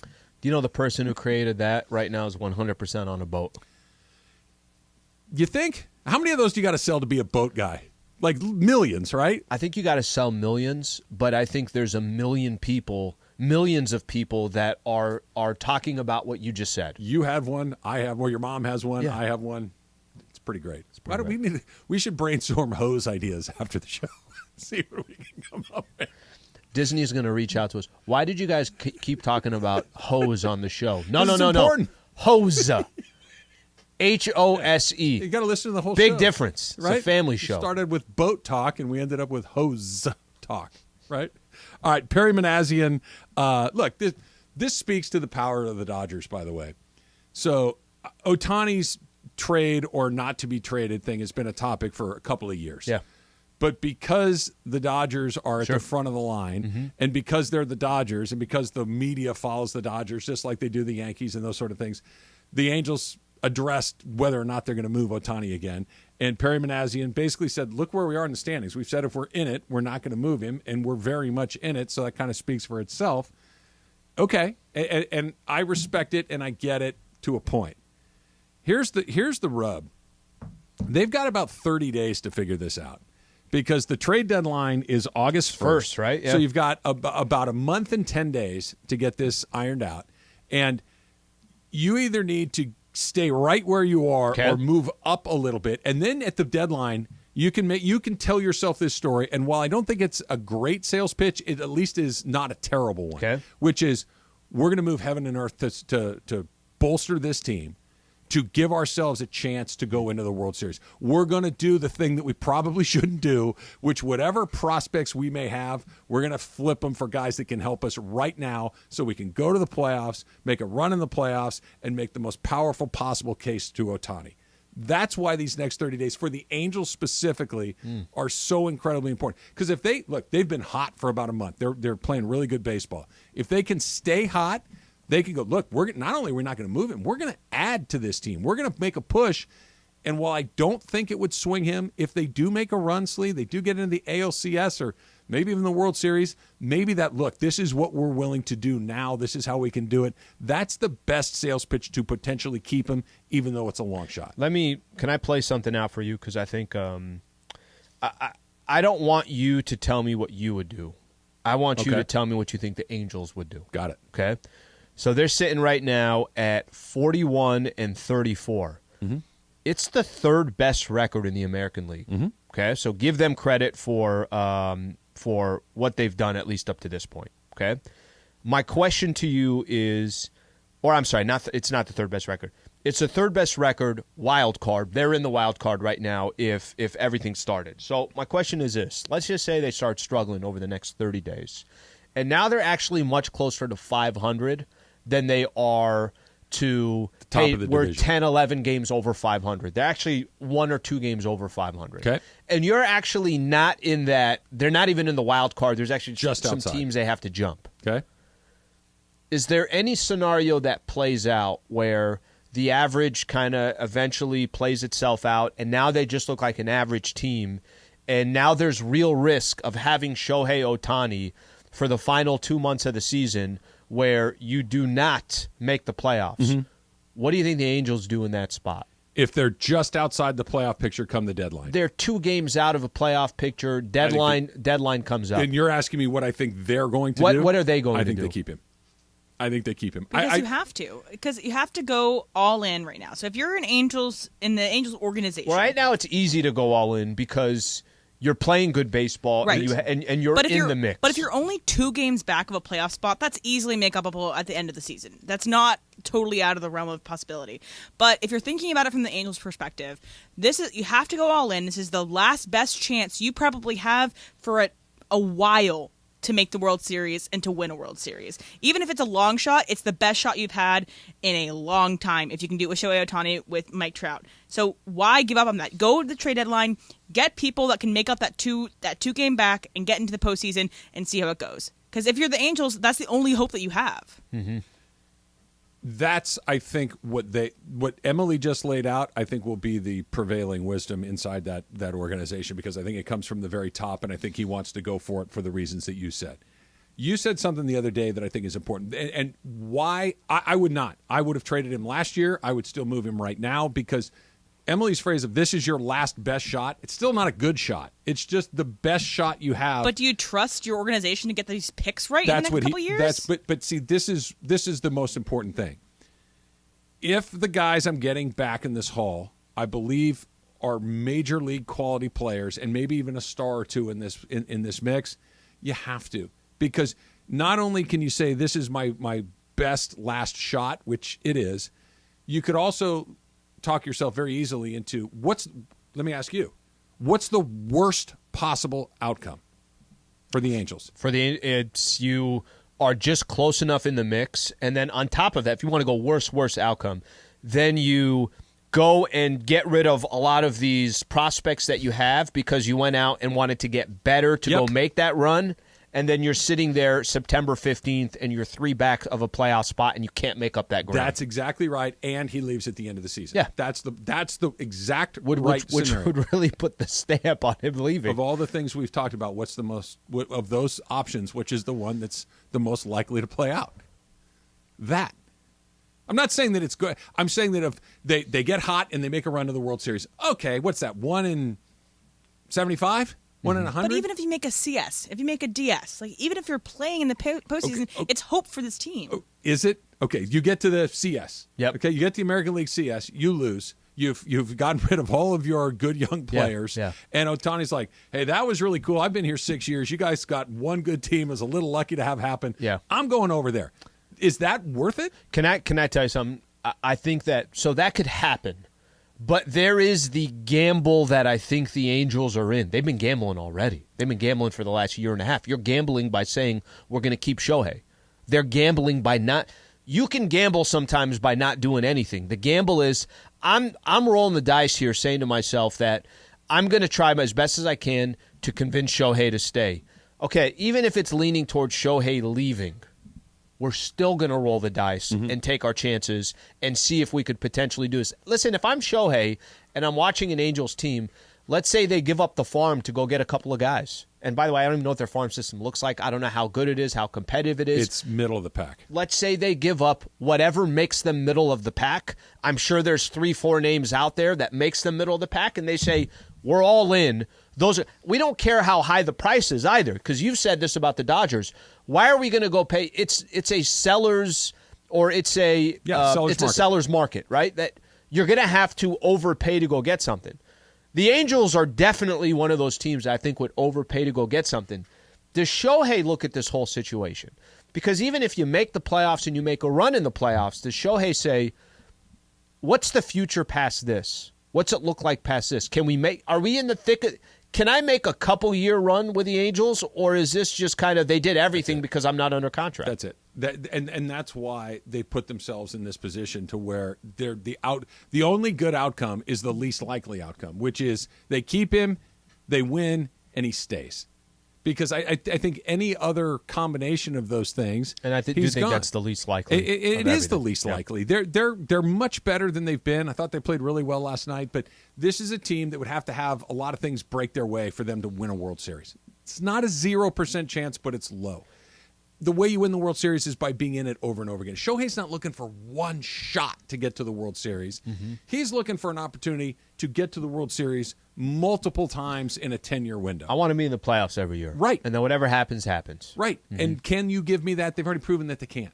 And there's nothing I've heard him say, there's nothing I've seen him do that leads me to believe he's not a smart guy, that he doesn't see the writing on the wall. He hasn't hedged. He hasn't gotten that, look, I love it here. If we can just find a way, I'd love to stay. It's always been, I want to win. I'm an Angel this season, and I want to win. If I'm the Angels, that would scare the crap out of me. That, hey, what do you think? I'm here this year, and I want to win. Yeah, but I'm here this year, and I want to win? Yeah. Okay. That does not fill me with, hey, let's sell everything we've ever had to try to go get this guy happy, and he's still probably going to leave anyway. I play out one quick scenario for you. It's the first time you've ever seen Shohei live pitching? Correct. Okay. You've been at games where he's just in the lineup? Yes. All right. You can get one of two things tonight. You can get Dodgers win 2-1. Okay. Shohei does nothing. Okay. Angels win 3-2. Shohei 13 Ks, 2 home runs. Come on, man. It's a life experience here. 13 Ks and two shots. Here's why I'm gonna give you my answer, and here's why. I need to give the second part first because I believe he's going to be a Dodger next season. I will take him beating the Dodgers this season. 13 Ks. 13 Ks and a couple of bombs. I'd like to see that. Come on, man. You're going to tell me Scott Van Pelt isn't starting off? And one thing I'd like to throw in there just as a little added little thing to just put it over the top. Can he steal a base? Can he go out there and steal a base as well? Yes. Because that would take it to the next level. Can. Pair of jacks, 13 Ks, and a steal. And let's make a defensive play, too. Yeah. Let's make a sliding play up the third base line and throw somebody out. He's the best baseball player. I don't know how old anybody's listening to us right now. I don't care if you're 80. I don't care if you're 8. Shohei Ohtani is the best baseball player anybody has ever seen. Tell me I'm wrong. Tell me. I can't. How can I? How can anybody? No, I can't. Oh, you never saw Ted Williams? No, I didn't. I also know he didn't pitch. I also know that while he was the greatest hitter of all time, he didn't strike out 200 guys a year. No, go look at. She was doing some stats. I think that was on Monday, where he's first in this and this and this, and it's all offensive categories. And then this is where he is in pitching, and it's basically first and second in a lot of these different categories. He leads the entire league in like 6 different offensive categories. Never mind team, the league. Stupid. Luis Arraez under 400. He only went 1 for 4 yesterday, so I'm gonna keep you updated until he either goes below 380 or we're still in there. That's an exciting type of thing to where I'm not going to go out of my way to find it, but if you deliver it to me. Factor Cap coming up next. It's Trav and Slee, 710 ESPN. Hey, summer is here, right? So you got to be thinking vacation. You got to be thinking a long weekend. Go see some friends, go see some family. But now you got to ask yourself, is your vehicle due for service? So before you hit the road for the holidays with your summer vacation, head into your neighborhood Valvoline Instant Oil Change, home of the 15-minute drive-through oil change. Because for over 30 years, Valvoline has provided quick and convenient automotive maintenance services for busy people just like you, which means you don't have to get out of the car. You don't have to drag the kids into that dirty waiting room, right? You've been there where you're sitting there and it's gross and there's that terrible coffee and guys are coming in, oh, you got this. Then you don't have to do that. At Valvoline, you stay in your car safe and relaxed while the expert technicians make sure that your ride is at its best, right? Oil changes, tire rotations, transmission care, and more. Just pull up, drive in, and drive out in about 15 minutes. Over 80 locations ready to help you get your ride ready for the road in no time. Visit SoCalOilChange.com for locations. They're everywhere. And game-winning coupons off of your next Valvoline Instant Oil Change. Coverage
Cap, but I'm going to go fact. First of all, it's not a cap. It's no, just it is a cap. Welcome to Factor Cap.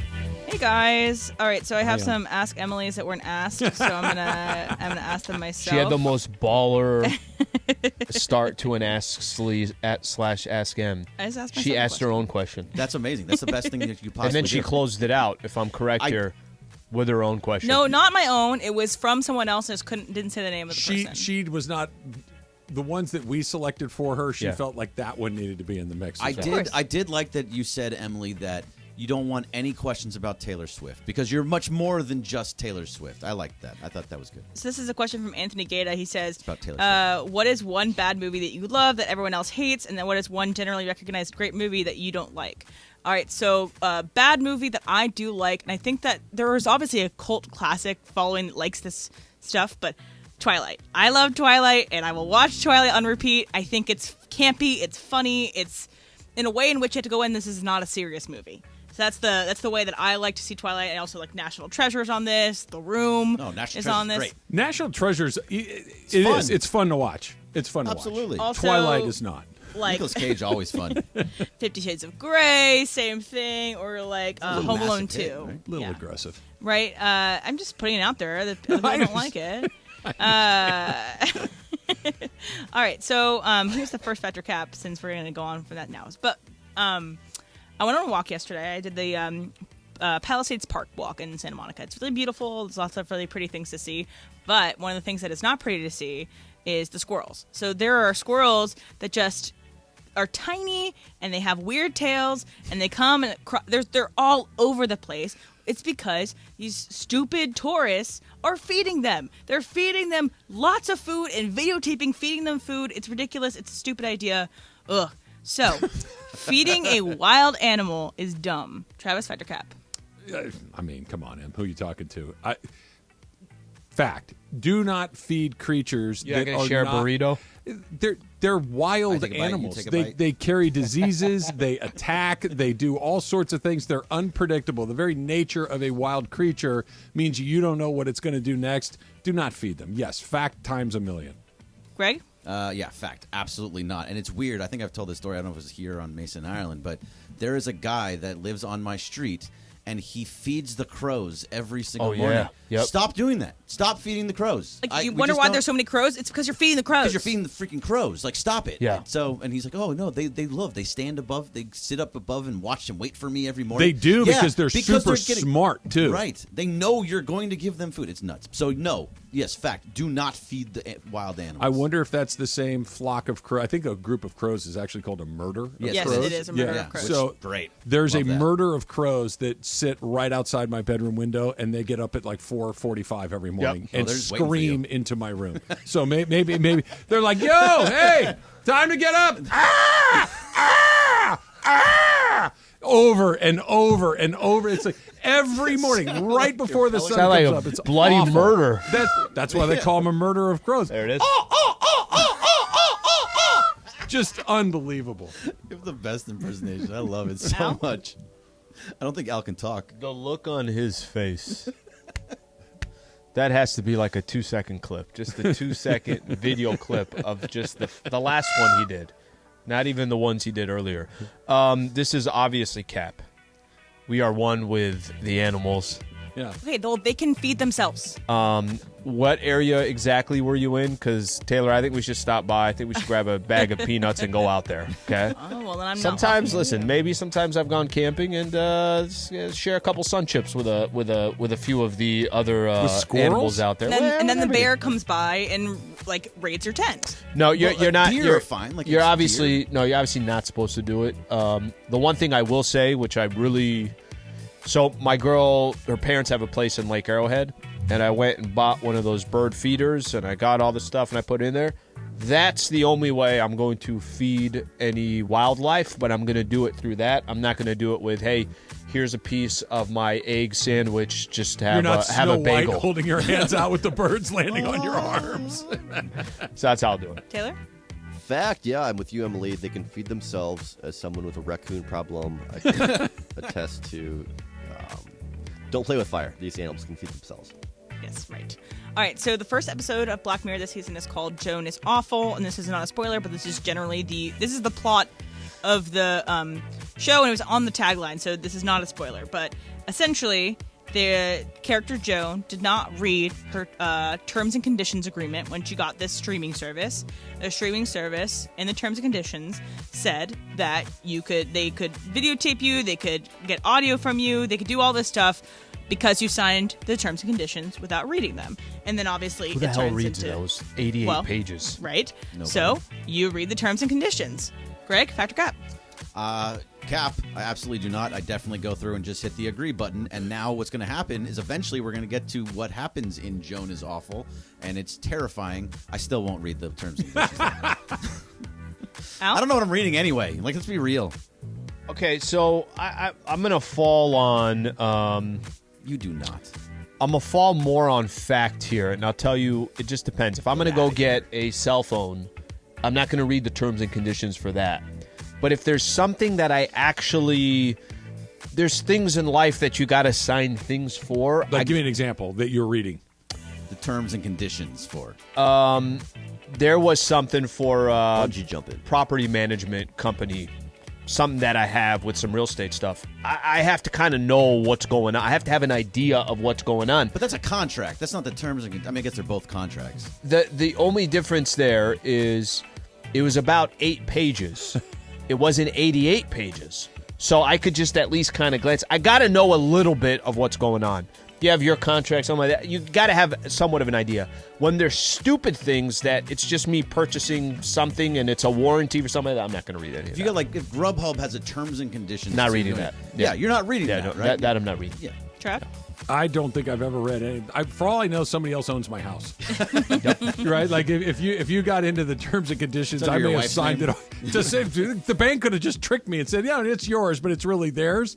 I don't think I've ever read any of that stuff. I used to, because to your point, Al, even if when I start to read the thing like you're signing a mortgage documents or a contract, it's so densely legalese up. I don't even know what it means. I undersigned, thereby said it's too much. It's way too much. Did you read your contract for here? Yes. As far as you know. I don't know if you did or not.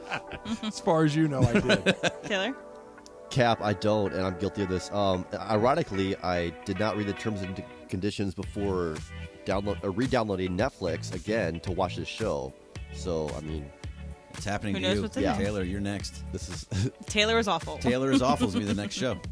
All right, so this happened last week where I had plans with a friend, a good friend. We don't hang out all the time, but it was, oh, let's catch dinner, and finally found out a date. But as it got closer and closer, I just was not feeling a social interaction. I was feeling staying at home and being in my bed. So it's okay to cancel on a good friend within an hour of when you are supposed to meet. Alan, Patrick Cap. Cap, that's too close. That's too close. Especially out here, if you're going to meet somebody within an hour. 24 hours, if you want to tell somebody, hey, I know we're supposed to get together tomorrow. I'm just not feeling it. I got something come up for work. I think that's okay. 1 hour, for all I know, he or she is already driving to wherever we're going, so I think that's Cap for What me. if you did know, though, that they were 15 minutes from this place that you're supposed to be at? 1 hour's we're too close. I didn't do an hour. I did longer than an hour. I'm just asking this as a question. Yeah, I go Cap on that. First of all, she definitely gave him an hour. No, it was multiple hours. I believe her. I believe her. It wasn't an hour. It's probably 50 minutes. I was just thinking about it. What Al said, because to get a place, if it is a super tight buddy or friend or whatever, he said, listen, man, I'm not feeling it. You can do it on super short notice, but unless it's like your one or two very best friends in the world, you got to give them more than an hour. You got to give them at least half the day. Berg pulls in at Angel Stadium tonight, and you're like 1 hour before it's a first perfect pitch. Example. You're like, hey, Greg, not go. It's a perfect example. I would never do that, right? Because I know where he's coming from a distance that's farther than mine. He's been on the road an hour before this thing is going to start. That would be a no chance. Even if I were on my deathbed, you got to slug your way to that. Yeah, that would be a jerk move. But no, I'm okay with it. It's fact. You absolutely can. If this is a good friend, then they'll completely understand if you're going through something. So no, yeah. If I'm feeling just awful and I just want to be in bed and it's just one of those things, they will understand, and I'll make it up to them another time. But you're totally fine in my book. Absolutely fact. Taylor? Cap, I think the cutoff's like 12 hours. I saw there's like an idea for an app where you could both, I don't know, you share a calendar and then you could each cancel if you each want to cancel the invitation or whatever, the event that you're doing, you can do that. But if neither of you wants, or if one of you doesn't want to cancel, then neither is notified or something like that. There's got to be something too about how frequently you see this person. If you see them kind of regularly, you could probably pull that off. Well, but if this is, I haven't seen you in a long time, we got a date at this time, at this place, and then an hour before, you're committed. How well did you know this person, Em? No, I know them really well. I've known them for since I moved here. So how long has it been since years. you'd seen them? It had been probably a month since I saw them. A month? Yeah. Gotta go. But if you know them that well, I don't know. I think you're okay. Okay. Got another one for us? Yeah, I have one more. Let's do it really quickly. So Deion Sanders says that he hates the term "my bad." So he says essentially he hates when people say "my bad" because he's like, I know it's your bad. That's why it's your fault. Like whatever. He went on a whole tirade about it on a video for University of Colorado. So you have a phrase that young kids say that you absolutely hate. Travis, Fed or Cap? Actually, that's a fact. Actually, it drives me crazy. Actually, oh my gosh, and I'm talking about a very specific person in my life that every fourth word out of her mouth is actually. Actually, hey, you want to go to dinner night? Actually? Well, is it a hypothetical dinner that we're going to? Like, what are you talking about? Hey, Mom and I are going to go grab. We're going to go to the store and grab some things. Actually, I think I've narrowed it down to who it is. It's like you've got to be kidding me. It makes me want to bang my head on the wall. Yeah, and so now I just repeat it back. Actually, yeah. Actually, we're gonna. Actually, yeah. We actually are going to go get a coffee. Actually, it's like, what in the world are we doing here? Berg? Yeah, fact. I don't know. I ask Riley to do things all the time. Hey, you want to go see a movie? I don't know. You want to play a game? I don't know. What? Do you know anything? Is there anything in this world right now? What color is the sky? Is the sky blue? I don't know. There's nothing. She has no idea what she wants in any sense of the word, and it's very frustrating. And I get mad at her when she doesn't. Now she's trying to find out other ways to say I don't know, or she'll just stay quiet. She should say who's to say. Yeah, right. She's like, I know you don't like when I say it, so I don't know what to say. Well, you just said I don't know. Yeah. Al? That's fire. That's fire. Yeah. That just gets so Cappy says that all the time. Played out. Yeah, but he does it more as a joke, where everybody else Everybody else really actually means it. That's fire is one where I'm like, all right, slow down here. Taylor? I think Jay-Z said that 15 years ago. I don't know if anybody uses it anymore, but trill. Trill? Yeah. A friend who worked for this place called Triller. Obviously, they went down, but it's that's such a weird phrase. Actually? Actually? It's actually a weird phrase? I don't know. Actually? I don't know. That's actually. I don't know. Drives me bonkers. I'm with you. The Pac-12, is it dead? Is it gone? Are we never going to see it again? That's coming up next. It's Trav and Slee, 710 ESPN. Hey, if you get hurt in an accident, call Sweet James. Easy, right? It is, because it's the right thing to do. 1-800-9-MILLION.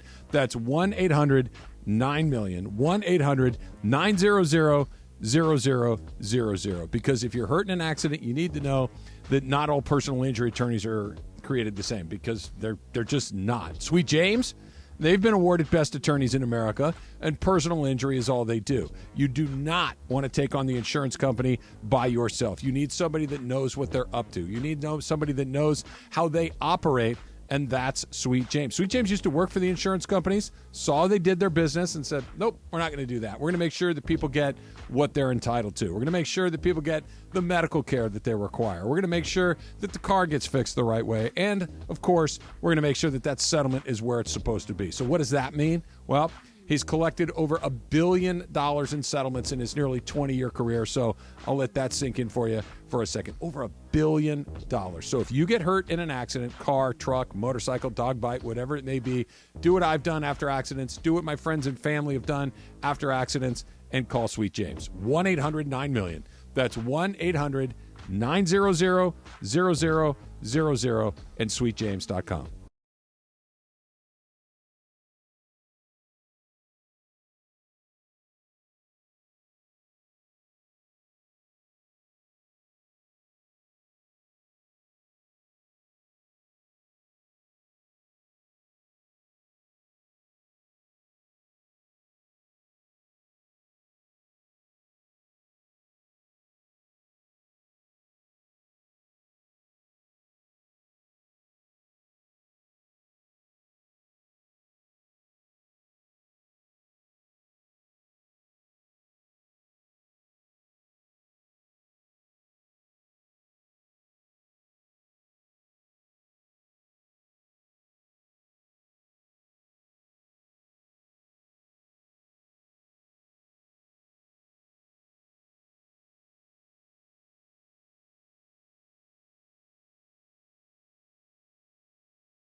Sliwa, your Wednesday. Don't forget tonight at 6:30 p.m. You'll hear the Freeway Series, Dodgers Angels, right here on 710 ESPN, courtesy of our friends at Angels Radio. That's right. Tonight's game is the one that Travis is going to with Corporate Greg. 7 minutes from my house. Just want to point that out. Travis and Sliwa continues your Wednesday right now. Chris is still a little salty that Berg and I are going to the Angel game tonight, the Dodger game tonight, down at the Big A. I know it's in Chris's neck of the woods, but, Chris and I, we saw each other at the U.S. Open on Friday, so that's probably all right, enough. so Kirk Morrison in the house right here. Yo, what up? Kirk, so this is just the setup for it. Shohei on the mound tonight. Okay. Taking on the Dodgers. Yeah. And Berg and Travis are going to head down there to Angel Stadium. They're going to enjoy some good baseball. Yeah. He's telling the whole story yesterday. Morales is sitting right there. And Chris is like, wait a minute, you do realize I'm 7 minutes away from the ballpark. He said, yep, I know. Yeah. And then that was it. And then it just got quiet. The conversation got quiet after that. That's going to be fun. Wasn't my invitation. It's right. Yeah. Chris's beef is with Greg, not with me. Greg is the one that's the gatekeeper on this thing, so it's not me. I did see Chris at the U.S. Open. Kirk, I was out there all day Friday. You and I ran into each other a couple minutes ago. You're like, did you go to the Open? I'm like, yeah, I was there on Friday. What day were you there? You all 4 days? All 4 days. But I did it. I broke it up in different pieces, though. Okay. I did. So let's see. Thursday, I went. Saw the. Were you working at all, or were you just hanging out? I was just hanging out. Awesome. So I watched the first round early because it had that thick marine layer. Sure. Had a little bit of rain. The course was soft, and I wanted to watch my SDSU, San Diego State for Life, Xander Schauffele. And he put on. It was one of those rounds where I couldn't leave. Like, I'm watching. Did you follow him the whole day? No, I just watched him in that morning. Oh, okay. And I'm like, I can't leave. This dude is on fire right now. Yeah. So, and I had to wait. And so I watched the next round of guys at the late afternoon tee time, right? Because there's the funny thing about the U.S. Open. This was my third one, by the way. No kidding. Where else did you go? I'm going Olympic. No, Torrey Pines. Torrey Pines. Oh, both the Torrey. Yeah. Okay. The Torrey Pines with John Rahm right there. Yeah. over in La Jolla. And you weren't at the Tiger one. One of the great. Were you at the Tiger one? You want to hear it? You want to hear it? Okay. This is the story that I tell everybody. First of all, my dad's not a golfer, just not a golfer. But I had tickets to Torrey. I was still active NFL player. This is 2009. This is all in my. So me and my dad, we go to Torrey Pines. We want to go see Tiger, of course. And literally, I had never seen a real life machine till I saw Tiger Woods at Torrey Pines. And he was just, I've never seen a dude who's just so locked in. Like, he is just walking, and you could just see a sense of the fierce eyes. We locked eyes for a quick second as he was walking from hole to hole, and it was just unreal. And remember, this is when he had the knee injury. Broken leg. The broken leg. So you can sense, the angst, how little hurt he was. He wasn't fully 100%, but mind over matter right there. Jeez. But we watched him play, and we followed him. This was when I first got my experience of how to follow final round championship golf.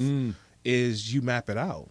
So you watch the first tee and then say, hey, let's meet him on 4. Let's meet him on 9. Let's go back and meet him on 13, and then let's go to 18 for about an hour. So basically you're going to see him play 5 holes. Yeah. And then you'll watch the other guys. And I remember we watched the whole thing. He knocks it in. Rocco Mediate knocks it in. And so now you have an 18-hole playoff on Monday. Did you go back on Monday? I did not go back on Monday. I had to go back to work. Everybody had I had to go back to off-season train. I think it was like mini camp that week. And I had a buddy of mine in San Diego. I said, look, man, if you had a ticket to Sunday, the final round, you just had to show that ticket on Monday and you can walk. I gave it to him. He said, Kirk, I will never forget this the rest of my life because I walked the whole entire course with Tiger Woods. Because you remember, on that Monday, there's nobody there. Nobody's there. Everybody's gone. Flights, everything. So you maybe had 10,000 people watch Rocco Mediate just get annihilated by Tiger Woods. Unbelievable. For 18 holes, and I missed it. I want to go back to something you said a second ago. You said that you'd never seen a guy with kind of that locked in. The first time you saw a human being acting like a machine. I've never. As a fellow professional athlete, as someone who spent a long time in the NFL the way that you did, could you learn anything from it? Like, could you pull something out of that? Because there's a level that dude went to that Kobe could get there. Right. There's a very small group of people that could get to that level. When you saw it, Was there anything you could pull out of it as an athlete? Just that we always talk about the white noise, where there's so much going on and you're so locked in that everything around you is white noise. Here's literally 15 people deep on each side of Tiger Woods on a fairway at the hole to tee off, and yet he's locked in focus as if he's out there by himself. Like, you take that to a point where, like, I've just never seen that before, that kind of focus to where you can go about your job, do what you do, and as if you're out there by yourself, but yet you look around and it's like thousands and thousands of people. Totally different than a basketball game where you're on the court, and once you're playing on the court, you don't even see it. I mean, there's been games where I know I've played in 100,000 people. When you're between the lines, you don't see it, you don't hear it. So I would take from Tiger was that regardless of the situation, the conditions, what's around you, if you're focused on the task at hand, nothing else matters. Nothing else matters, dude. I will remember that. And he had his red shirt on too, so it was like I saw everything happening all at once. You got a few minutes to stick around? Absolutely. All right, let's do another. We got to get his thoughts too. This Pac-12 stuff that you were talking. I want to get his thoughts on that. We're going to do that, and I need to know how many of those Scotch lemon drinks you had too. We'll get to the important stuff. That's coming up. It's Travis Lee, 710 ESPN. Let me remind you again about something that we got going on right now with our pals at Rotolo Chevrolet and Capozio Buick GMC. We're teaming up to recognize 10 high school juniors and seniors who have excelled in the classroom and in the community. 10 high school juniors and seniors will be awarded $250 in cash and a VIP experience to our All-Star Friday event on July 14th. Here's how you nominate somebody in your community that they volunteer, they help out, they do well in school, and you want to give them an experience and a little bit of spending money along the way. Nominate them at espnla.com. Click All-Star Student and nominate them today for that once-in-a-lifetime experience and $250 in their pocket. And be sure to visit Rotolo Chevy and Capozio Buick GMC and see what all the fun's about. Summer has officially...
Travis Rogers, Alan Sliwa, Travis and Sliwa is on. We begin the 9-hour LA Sports Mega Block, 10 a.m. to 1 p.m.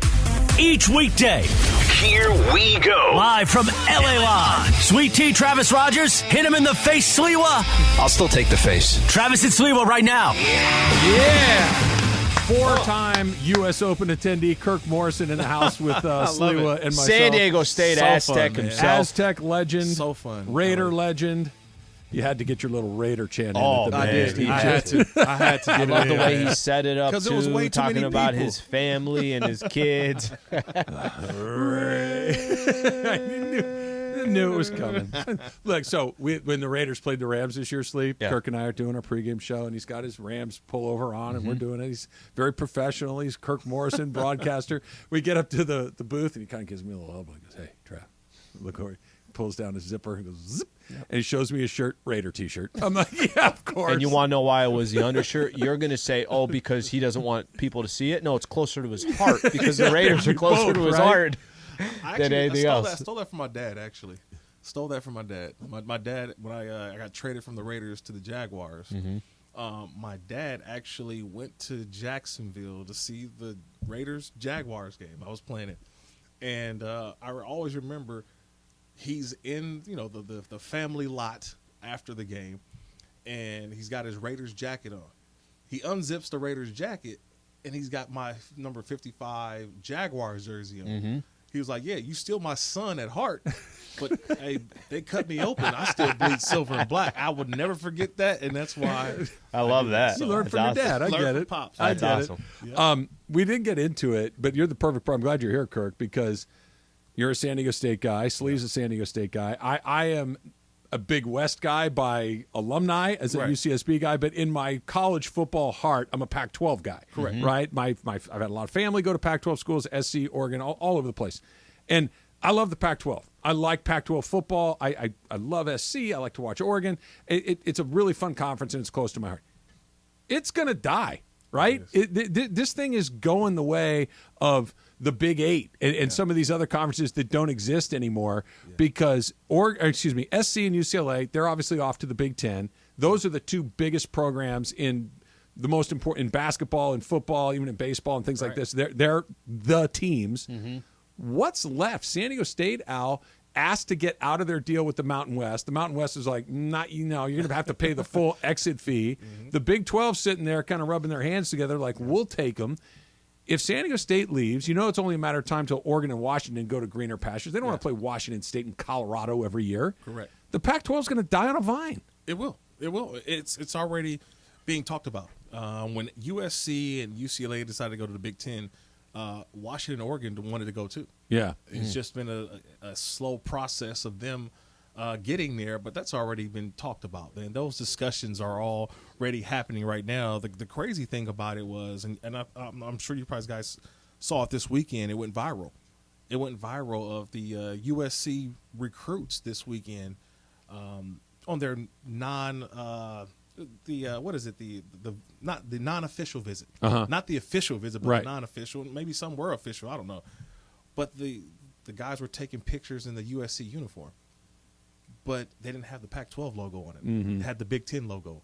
Because now they'll be in the Big Ten. Yeah, because all the recruits who are actually going to USC now they're getting sold on that. Hey, just let you know this is what your uniform is going to look like. You're playing in the Big Ten now. So they've already exited the Pac-12 mentally. Sure. But the physical USC football and basketball has one more year.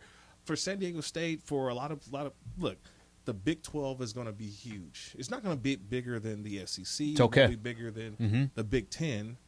It could be next. It could be next. By the way, think about that. It being next is a pretty damn good line of how that line works. And you're still going to get these, $100 million revenues per school because you have the television contract. Just talking to Slee, we talk so much about football. We do agree football, but the basketball conference, the Big 12, is actually going to be it's really good. It's going to be good because Kansas isn't going anywhere. Right. You saw Houston, how good they were this year. Oh, by the way, Gonzaga's knocking on the door and say, hey, can we just be basketball only? Right. We don't want to be we don't have a football program, so we want to go basketball only.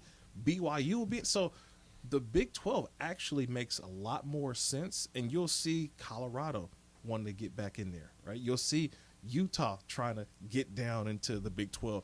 It may just turn into a super conference where a lot of the Pac-12 teams join. So there's a lot of moving parts.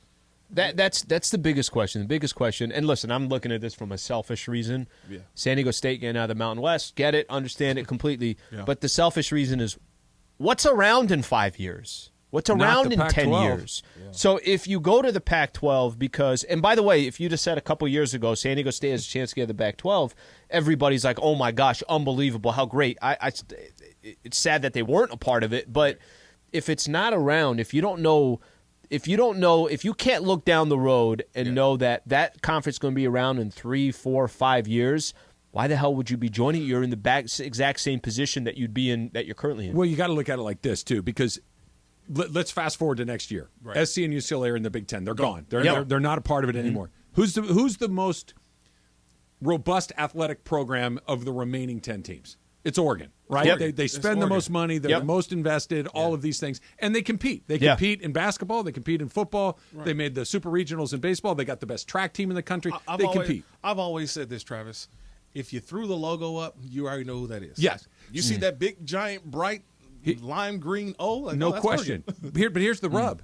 You can't have a conference where Oregon's the most important team. It doesn't work. Right. It's in a small television market. Even if you count Portland as their market, which they're not in Portland, they're in Eugene. But even if you give them all of Oregon? It doesn't work. Right. So it's not like you have comps to Oregon saying there's 3 or 4 Oregon type of schools in there. Them and Washington are probably taking every phone call from every other conference, figuring out where to go. And once they're gone, the Pac-12 is the Mountain West. The San Diego State's not going from Mountain West to the JV Mountain West, where you're playing Cal and Colorado and Stanford. It's just, why would we do that? Of course it's going to be the Big 12. Well, what happens, I'll go back to just my college career. I felt like there was this elitist kind of sense that the Pac-12 had amongst its California schools, especially. Oh, we're USC, we're Stanford, we're UCLA, UCLA. State school, you stay there. You can go to those other conferences. And now people realize it ain't even about the whole academic of the institutions. Okay, if I'm getting $100 million, okay, I want that. Yes. I want to do, if you can create even more money to go to the university, dollars make sense. But follow the money train, and that's what's happened in college sports. We've seen the money. Follow the money. That's all. You follow the money, that's where everybody's going. I used to talk about this on one of my older shows, and I did it kind of tongue-in-cheek, but also I meant it. Did a show before me? There was a show before. I'm very sorry. Multiples. And I always used to say, listen, why doesn't, if the three of us wrote down, list the 30 most important teams in college football, I guarantee we'd have 25 of the same teams. There'd be 5 that would be, but we would have 25 of the same teams. I agree. But why don't those 25 teams just say, hey, you know what? We're just going to go play over here. And this was before NIL. Right. And I just say, we're going to pay these guys. We're going to let them go to school if they want, but if they don't want, that's fine too. We're going to pay these guys. You don't think ESPN wants to put Notre Dame against Alabama on TV? They're going to put it on TV. We're going to make money doing this. Mm-hmm. The NCAA, here's a middle finger to you. You guys can go pound sand. We don't give it. Are we not here? Yeah. Is that not what we have right now? Guys can get paid. Yep. The conferences still exist, but they mean less than they ever, because basically you have the Big Ten and the SEC. You have the AFC and the NFC. You got the two King Kongs that matter the most. And you're going to expand your college football playoffs to 12, so the chances of multiple schools from one conference coming out. Isn't this what March I was Madness about 20 is years already ago? 68 teams and everything else. This is exactly what I was talking about 20 years ago. It just took a little longer to get there. And so the idea of, you can still have the Mountain West. Right. You can still have the AAC, right? Louisville needs a place to play, right? Tulsa needs a place to play. I'm not saying drop these programs. I'm just saying, they're not playing with SC and Michigan. No. They're not playing with Alabama and Georgia. Like, what are we doing here? It's, again, follow the money train, man. Like, we knew that the SEC and the Big Ten, even the ACC, they all have television contracts that show the content. Right now, we're in that the abyss right now, by the way. The abyss of, if you're not a diehard baseball fan, there's not a lot of sports to be watching right now. Right? It's like, this is like binge watch season, by the way. You binge watch all the shows. Emily, this is where you come in. It's binge watch season. You got to binge watch everything because, right now you turn on the TV, we're watching, what is this? This is College World Series. College World Series. Yeah. Mm-hmm. So after College World Series, it is just all Major League Baseball. Mm-hmm. you're trying to figure out how do we Trav's Christmas. Oh, yeah. I do like it. Good. He's good. I do like Kirk Sarloos. They just showed TCU head coach, former Cal State Fullerton pitcher, owns a winery up in Los Olivos. They have a very nice wine. It's called Sarloos Winery. Mm-hmm. It's in Los Olivos. It's a great spot. I pay attention to things. I do, man. See, I wasn't even going to bring it up. You guys brought it up. But that's the fun. There he part, is, right there. That's him. That's him. Yeah. All the OC guys, you guys all know each other. They all kind of. I think they all know each other. That's true. A couple weeks ago, I meant to text you too, Travis. Some sidebar. I meant to text you.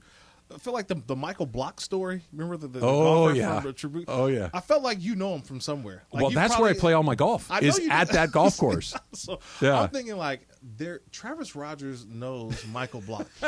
It just he seems like a dude that Travis would know.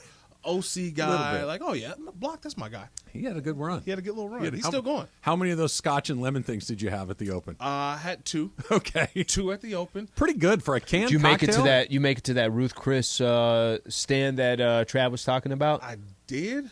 What'd you get? But the only thing is, I didn't. So I was understanding. You got the tomahawk. No, I could. Walks around holding it like an umbrella. You know, NASCAR. They have the turkey legs. This guy's walking around with a tomahawk. Saturday was the day that I was supposed to partake. Okay.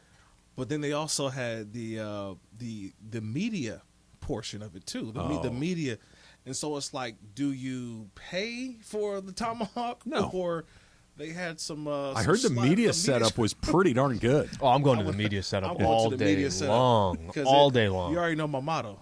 If it's free, it's for me. No, if it's free, give me 3. Yeah, I've heard it both ways. Yeah. Both ways. Yep. But no, it was great, man. Did that, and then Father's Day, Sunday was just. It's what major sporting events are, and I don't care for all the people who would say, "Oh, it was nobody there." It was man. It was so fun. It was. It was just the atmosphere. I've been trying to tell Al that people are going to complain. What it is. I want you to come to the Genesis Open this year. You need to come out for a day. I know you're not a golf guy. I know that's not your lane, but if I could tag along and you guys know what to do, I'm in. You're a sports guy, and you would like that because you get to see high level stuff. It's incredibly competitive. Right. It's incredibly exciting, and you get to walk around and drink beers. Exactly. This is what. Who doesn't want to do that? Can I bring a cart? we could see. Trav, you know what I said about this, about when it comes to golf and majors like this? There is no courtside seats. There are no seats behind the catcher, behind home plate. Golf, you come as you are. You walk. Everybody's the same. It didn't matter. Like how many celebrity sightings did you see on television? Sure. You care less. It doesn't matter. Everybody. Matthew Stafford and his new teeth. That was the topic of the day. When he showed up, so I was like, "Whoa!" All right. I heard Baker was there too, right? Yeah, but not with new teeth. He had his old teeth. But you know what I mean. It wasn't. There was like stars there who were there. Stay on point, Al. I didn't see the photo. I didn't see any of it, but I could only imagine whenever somebody really tan. No, anytime somebody does that, you're like, oh, that's a little obvious there. So I graduated from college. Go back to the alumni game. The first year after I'm done. Yeah. The second year after I'm done, one of my former teammates who did not come for the last couple of years shows up with brand new teeth. Brandon. And so, they're all little teammates, so you can bust each other's chops. It was like, so we're just going to pretend that's not happening. We're just going to pretend that you didn't get horse veneers put in. That's awesome. Like, really? We're just not supposed to say anything that you've got those in your face now? That's great. All right. So I'm sure that he's getting a little overbite bit of that. come from? Yeah, it was like you needed sunglasses looking at the guy. It's like, come on, man. It's aggressive. Dim the lights a little. It's very, very aggressive. All right, Kirk, sit tight. NBA trades, we know that they're coming with the draft. There's already some rumors going on right now. We'll give those to you next, including one with a team right here in town. That's next. It's Trav and Slee, 710 ESPN. Hey, let me remind you again of the incredibly cool thing we got going right now with Rotolo Chevrolet and Capozio Buick GMC. What we're doing is we're teaming up to recognize 10 high school juniors and seniors who've excelled in the classroom and in the community. So if you know somebody that you think deserves some recognition, that you think deserves a little cash in their pocket, go to ESPNLA.com right now and nominate your child or student. Literally, do it right now. Go to ESPNLA.com and nominate your child or student. And the 10 All-Star students, what they're going to receive is $250 in cash, $250 in cash, and a VIP experience at our 710 ESPN All-Star Friday event on July 14th at the West Covina Sportsplex. Make your nominations today at ESPNLA.com. $250 in cash and an event that they will not forget. Special thanks to Rotolo Chevrolet and Capozio Buick GMC for giving back to our great community.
A.m. to 1 p.m. Travis Rogers, Alan Sliwa. Do you have like a taco guy, like a go-to person, like in your phone, his name, and then it says taco guy, or no? Honestly, like, do you go to the same person? We have a couple that we use. Travis and Sliwa on 710 ESPN. So, Kirk, I knew that you had, like, access to things. Kirk Morrison here in studio with Sully and myself, that you are an NFL guy, that some doors kind of swing. I didn't know you had your own private entrance to the U.S. Open. Stop it. Stop.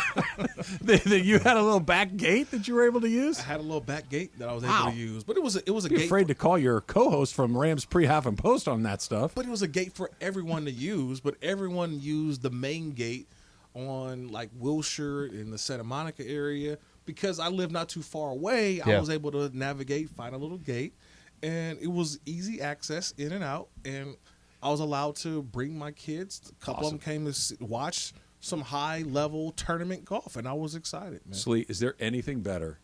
And Emily, is there anything better than when you have a little sneaky way to get into something. There's nothing better. Where you get to skip the traffic, you get to skip the lines. Wait. Don't even go. I know this is a work thing, but when you're walking into SoFi and you just got everything you got, when you're going to crypto and there's all these lines, you're like, just walk right through here.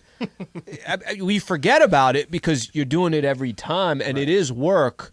But then when you just go to like a regular sporting event and you're just there as a fan, I'm like, why is this line taking so long? Kind of a big deal. This was back in the 80s. It doesn't work like this anymore. But I remember the first time going to Dodger Stadium with a buddy of mine's dad, right? So we're going, and he gets off at an exit. We would just always go Stadium Way into the stadium, and it's a nightmare and snarled traffic and all this stuff.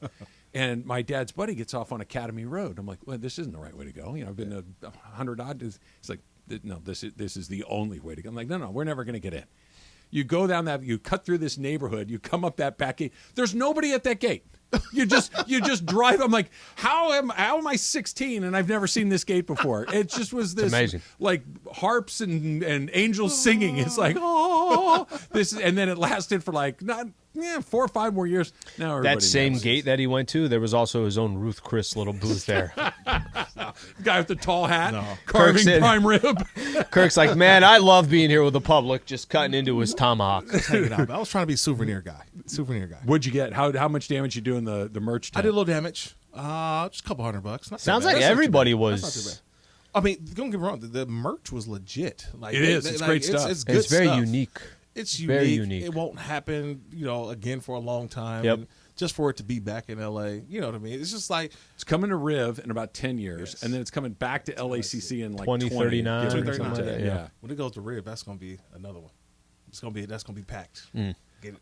All right, little breaking NBA speculation. Maybe not news. Yeah. This is from Shams. Okay, so Shams and Woj take turns kind of dropping bombs. Yeah. Sources: Wizards, Celtics, and Clippers are in strong talks on a trade that would send Kristaps Porzingis to Boston, Marcus Morris and draft compensation to Washington, and Malcolm Brogdon to Los Angeles with the Clippers. Sides are still working through details, and Porzingis' $36 million player option. So a 3-team deal, which ends with Porzingis in Boston. The Wizards get some flexibility in draft compensation. That's all they're looking for. They want less contracts. Yep. They already traded away Bradley Beal, got out of that. Malcolm Brogdon's a good NBA player. Okay, but he can't stay in the court. And that's also adding to the Bingo. Clippers another person that can't stay in the court. Bingo. Okay, but let me play it this way. I didn't know Porzingis was still in the league. He had a good year. Actually, believe it or not, and this is what happens with the Wizards. They had, I think, 3 dudes that averaged 20 plus. Didn't watch but them. they can't win a game. That's nobody watched them Wizards basketball. But I want to play this from a Clipper perspective as well. Brogdon is a good NBA player. Yes, he is. He's a good NBA player. I think a couple things fall into play with this. You can potentially actually have a point guard, which they really haven't had a point guard, a guy that you could legitimately say he's going to go set up other guys and he could go do some stuff for himself. Okay. Not a selfish player, seems like the right guy there. You're not wrong on is the guy going to be healthy? And the Clippers have certainly, that's been their biggest problem, has been from a health perspective. Right. But Clippers were also, over these last couple of days, everything was leaning towards the Clippers being the lead front runner for Chris Paul. Yes. So I think what this also, if a Brogdon deal goes down with the Clippers, then I think you're looking at, it's not an unlikely possibility that if he can agree to a buyout with the Lakers, I don't think are going to trade for Chris Paul, nor do I think they should. At that point, they might not need to. And I don't think they need to, even if it was. I don't want $30 million of my salary cap going to Chris Paul at age 38. I just don't. I don't either, but all of a sudden, there is a point where you have to make a decision. Do I want the player? Okay, I do. Then at that point, you just got to kind of bite the bullet and go for it because you can't let somebody else get him. If the Clippers were the team that were at the top of the list, most likely place for him to go, and they make a deal for another player, in this case, potentially Brogdon, now I'm like, you know what? Let's just let this thing play out. Can I ask you a question? Guys, what would you rather have? Would you rather have another sharpshooter? Would you rather have another defensive player that can shoot as well, Dorian Finney-Smith, a Buddy Hield? Would you rather have one of those players or Chris Paul, where you have to trade for Chris Paul and you have to give up some assets in the process? Of the guys that you laid out, Hield would be my first choice. Yeah.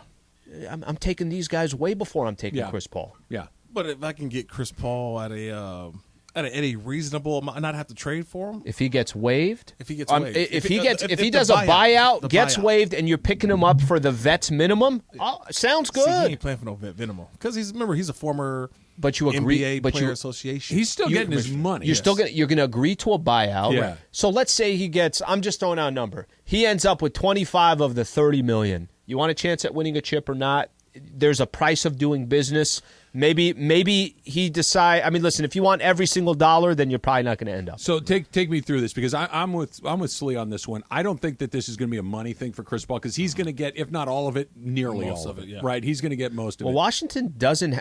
The Wizards can just say, "Listen, we're not going to send you. Then we're not going to buy you out. We want to get something back for you." Right? They could just say, "You got to play for us. We'll hold on to you, and then we'll wait till the trade deadline." They could, but that doesn't seem what they're most inclined to do. I think we talked about this yesterday, Kirk. What the putting Chris Paul in the Lakers is interesting to me under the right set of circumstances, economic circumstances. Right. But I think the other part, and Al brought this up yesterday, is he needs to understand how they're going to use him. And how they're going to use him is we're going to manage your minutes. We're going to make sure that you're healthy at the end of the season. You're going to be a complementary player to Anthony Davis and LeBron James and maybe even to a player like Austin Reeves. Not that they're the same guy, but could a player that has a certain – and Chris Paul not only is a Hall of Fame player, but he's a very specific type of competitor, right? We all know what this means. He is hard-nosed. Some would say dirty. That he's got this edge to him that he's had from the moment he's come into the league. Can a guy like that adopt a new identity and just be, I'll be the guy here that you can play me when you need me, but I understand if you don't need me. Russell Westbrook could not adopt a new identity. No. He was Russell Westbrook. That's why I didn't like it from the start. Is Carmelo a good example? Carmelo did adopt a new identity. Even had to go out of the league to do that. He had to go out of the league. But Vince Carter did it. And Paul Pierce has done it. Very good players did adopt new identities towards the end of their career. Yeah. I'm not sure Chris Paul can. Have you seen guys do that in your sport? You mean we're watching Cam Newton try to do it. Yeah. He won't. I'm still one of the best 64. And he's clearly not. He's clearly not. There's guys who do that. Andy Dalton was a former starter. He's the backup now, right? I would say other good quarterbacks to just realize, hey, I once was a starter. Joe Flacco last year. You know what I mean? I'm a backup quarterback. I get it. I thought Kyle Lowry, who did it with the Miami Heat. He wasn't the starter, but here was a guy who had won a championship. Lowry was never Paul, right? Like Chris Paul is a Hall of Famer. Lowry, not Hall of Famer, but was a major piece in the Toronto Raptors. And it was a perennial All-Star in the East. He goes to Miami, took a lesser role to allow other guys to have that role. It's a different aspect. And I was thinking about the Washington Wizards' new general manager, former Clipper guy. Like, is he willing to do a deal with his old team? Maybe. Like, you know what I mean? Like that aspect of it too. Or is he just say, hey, you know what? Let's do this guy. Can I say the reason why I think he's willing to do a deal with the Clippers? He being Paul or he being the GM? The GM. Okay. The GM of the Wizards. Ultimately, at the end of the day, he's got his game plan. Right. If he can do – the Wizards are doing something that – I know no one talks about the Washington Wizards, but let me play with this for just a quick second. Is Kyle Kuzma in this plan? The Wizards are doing something that a lot of teams have a very difficult time of doing. They're starting over. The Wizards should have started over a couple years ago. There's plenty of teams today that are not starting over. Portland Trailblazers may try to do it again. And, hey, can we get Dame to do this, do that? They're starting over. Will he do a deal with the Clippers? What do I care what happens with the Clippers? If he had a good relationship, then this, that. It's Eastern, Western Conference. As long as I'm getting to my game as long plan, as I get what I want. That's it. It's all good. You can say that, Slee, but starting over doesn't put butts in my seats. And we're talking about ownership now. Like, there's always the plan, but if I don't have stars or somebody that people can come sit in, my arena's half empty, that's why people are like, we can't keep doing this. Detroit, we can't keep doing this. Houston, we can't. Houston's been telling me the same plan. Their team looks like an AAU team. I can't. They're just a bunch of young guys, and this is supposed to be the year. Now they're like, okay, we now have to spend money on a coach. That's why you go get Ime Udoka, right? That's why Detroit goes and gets Monty Williams. Because all that stuff that you're saying is great, but you can't start over when you don't even have the talent. right? You can't just Isn't start. that the only way you start over? Right? Because Bradley Beal, yeah. Beal, Kyle Kuzma, and Kristaps Porzingis got you what? You were spending the money, but you sold some seats, but at the same time, you're never going to be competitive. I do think you can sell vision. How do you sell this? Because this Denver Nuggets vision, how long have we been talking about the Denver took Nuggets? 8 years. It took 8 years. People don't have patience to do. You got to have an owner who's got. They don't have patience, Kirk, unless you can actually see it coming.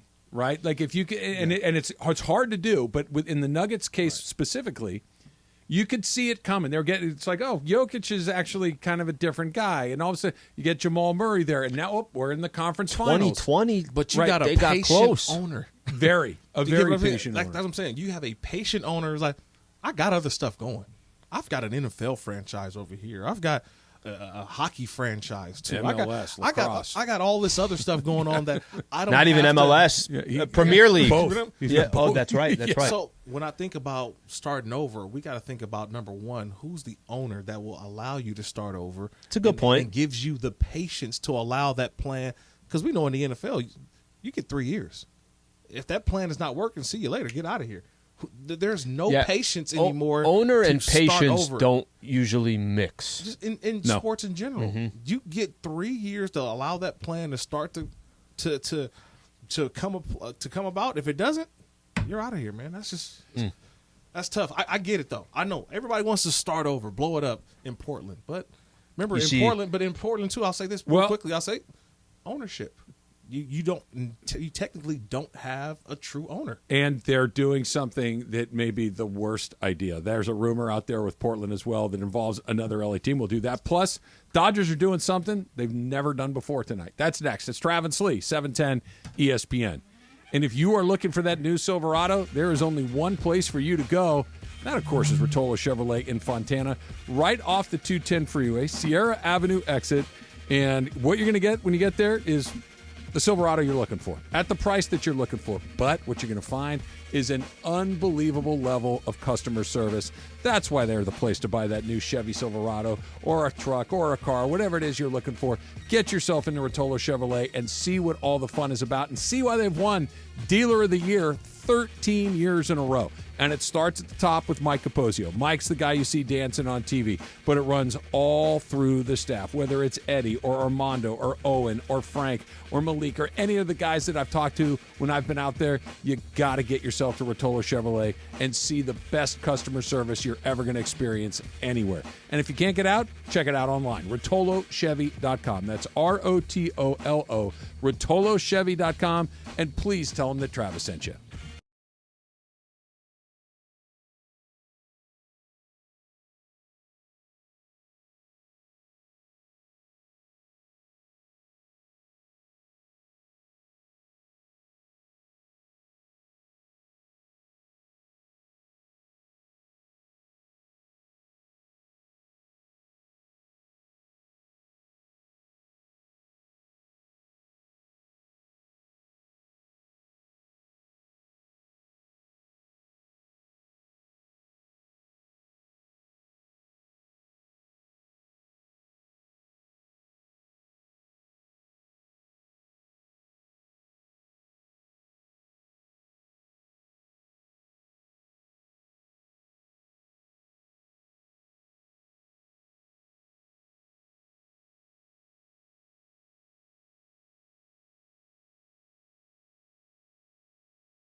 Greg Bergman is taking T-Raj to the Dodgers-Angels game later tonight, Angels Stadium.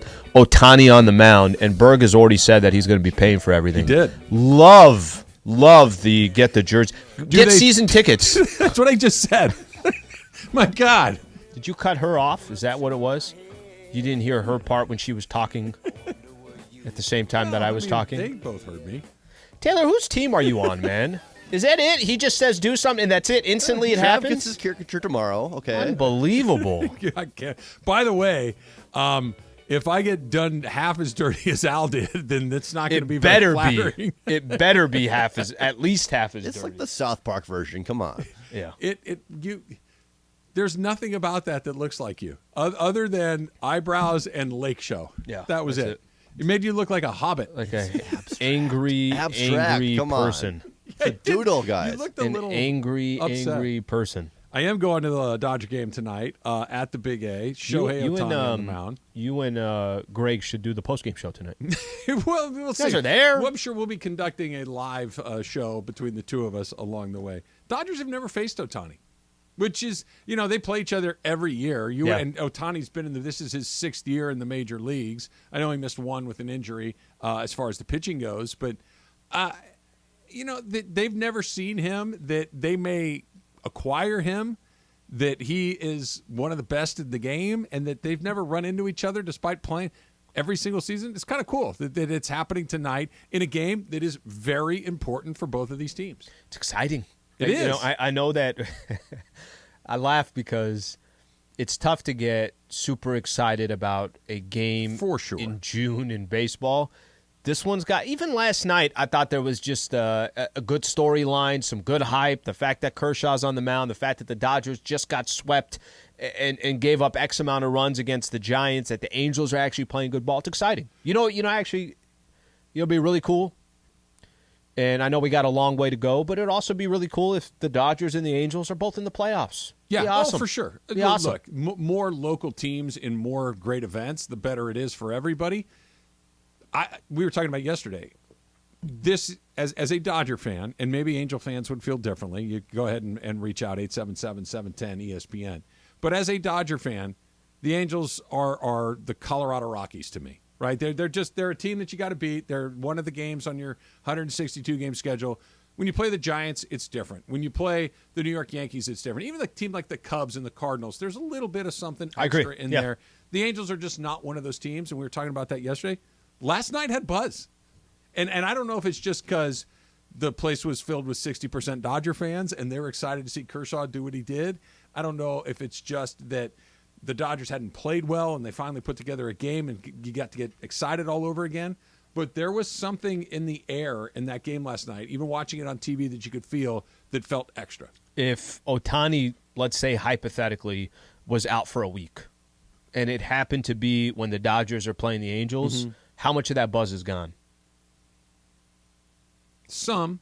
Ohtani didn't do anything last night. He didn't, but I weigh a lot of this on just his presence. Yeah. Yeah. No, that's fair. I think I told you this. That listen, there's certain people that are absolute box office. What's after that? Because he's not absolute box office. He's whatever that step is above that. He's in that category of people that even if you don't follow sports or care about that particular sport, you know who he is. If you could not know a basketball for a hockey puck, you know who LeBron James is. Even if you know who he is, and you know that if he's involved with something, it's important, right? Tom Brady. You might not be an NFL fan, but you know who he's one of those guys. Yeah.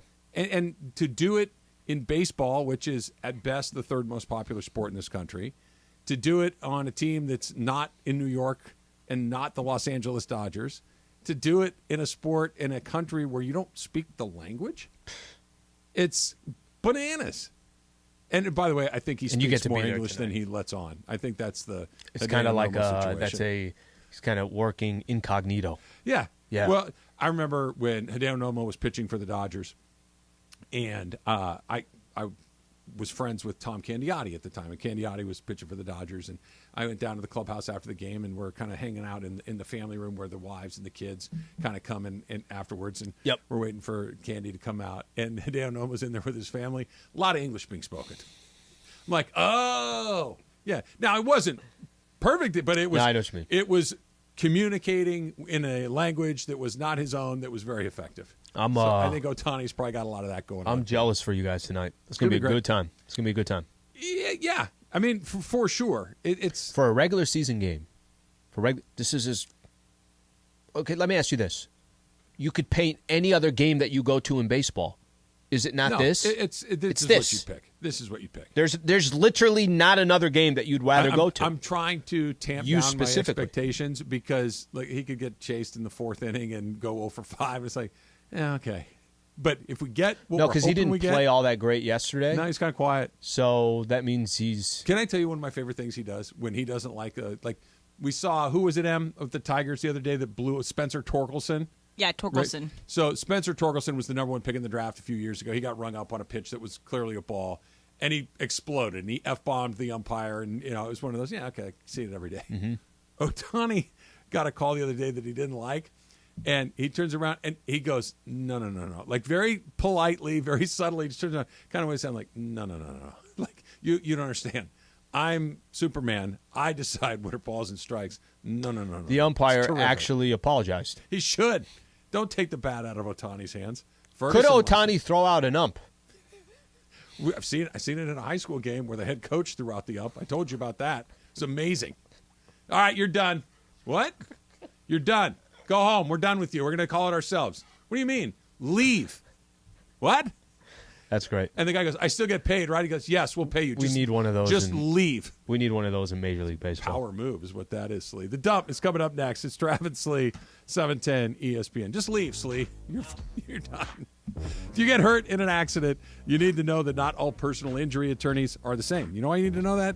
Because they're absolutely not. Sweet James has been awarded Best Attorneys in America, and personal injury is all they do. So make it simple. If you get hurt in an accident, and it really doesn't matter what kind of accident it is, it could be a car accident, motorcycle, truck, whatever it might be, call Sweet James, 1-800-9-MILLION. Let me give it to you again, 1-800-9-MILLION. That's 1-800-900-0000, because the law firm you choose matters. The peace of mind that comes along with calling Sweet James will make you feel great knowing that you've got nearly 20 years of experience, somebody that knows the insurance companies inside and out, somebody that has a winning record of getting you what you deserve, which is making sure your car's put back together the correct way, getting the medical care that you require, and, of course, the settlement to the tune of over $1 billion collected in his nearly 20-year career. So if you're hurt in an accident, do what I've done, do what my family has done, do what my closest friends have done, and call Sweet James. That's 1-800-9-MILLION, 1-800-900-0000, and sweetjames.com.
everything we haven't gotten to today. Yes, it's time for the dump. All right, Emily, since you broke format with the Ask Emily thing today, I'm going to break format on the dump here a little bit.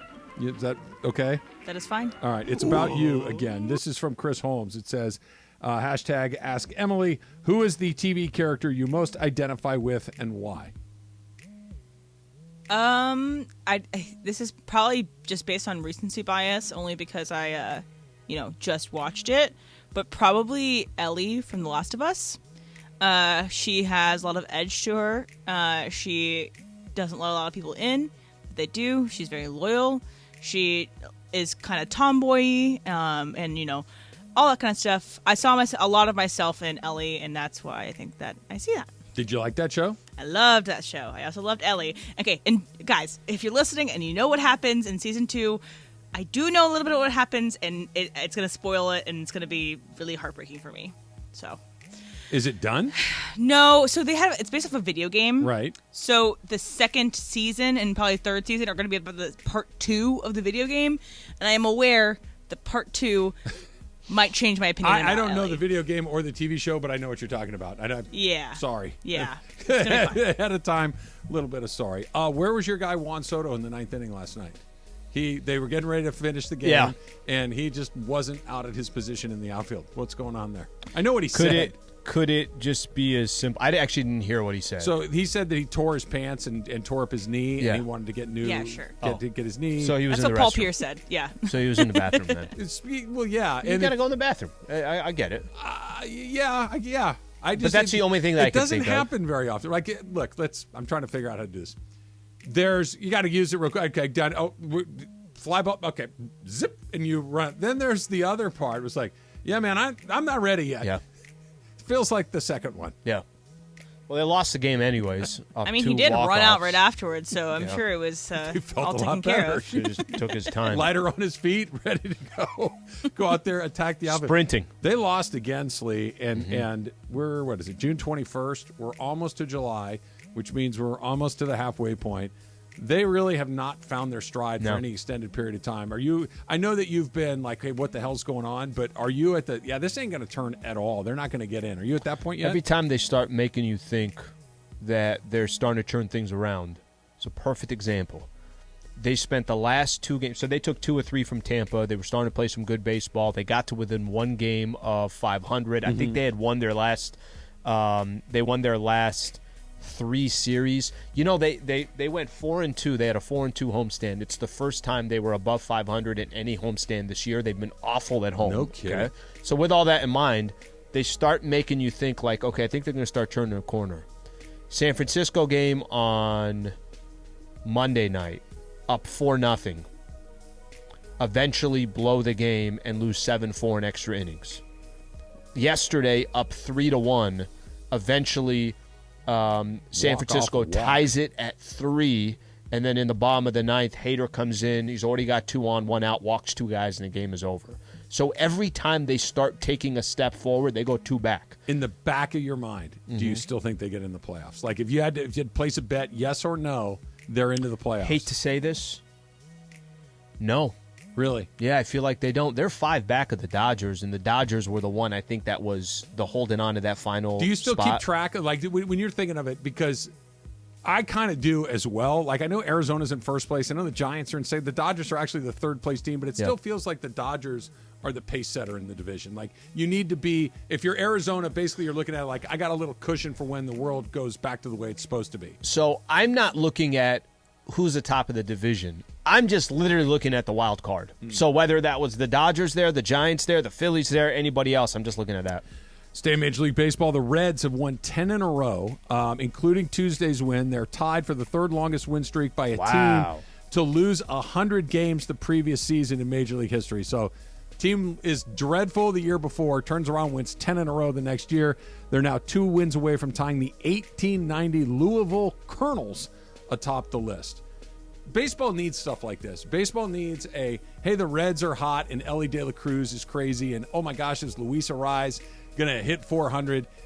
You can watch your team, but what they need is that other stuff to pull your attention to other teams, to pull you away from the Padres, to pull me away from the Dodgers, to get you to pay attention. Hey, wait, I'm going to see that Ellie De La Cruz. Is a rise really going to hit 400? Baseball needs more of those little one-off things that can pull your attention. I listen, to be honest with you, I think that's one of the, and I get it, but from an attention perspective, the NBA, you've found ways to isolate one certain player and say, okay, I'm paying attention to that guy. I'm following this player.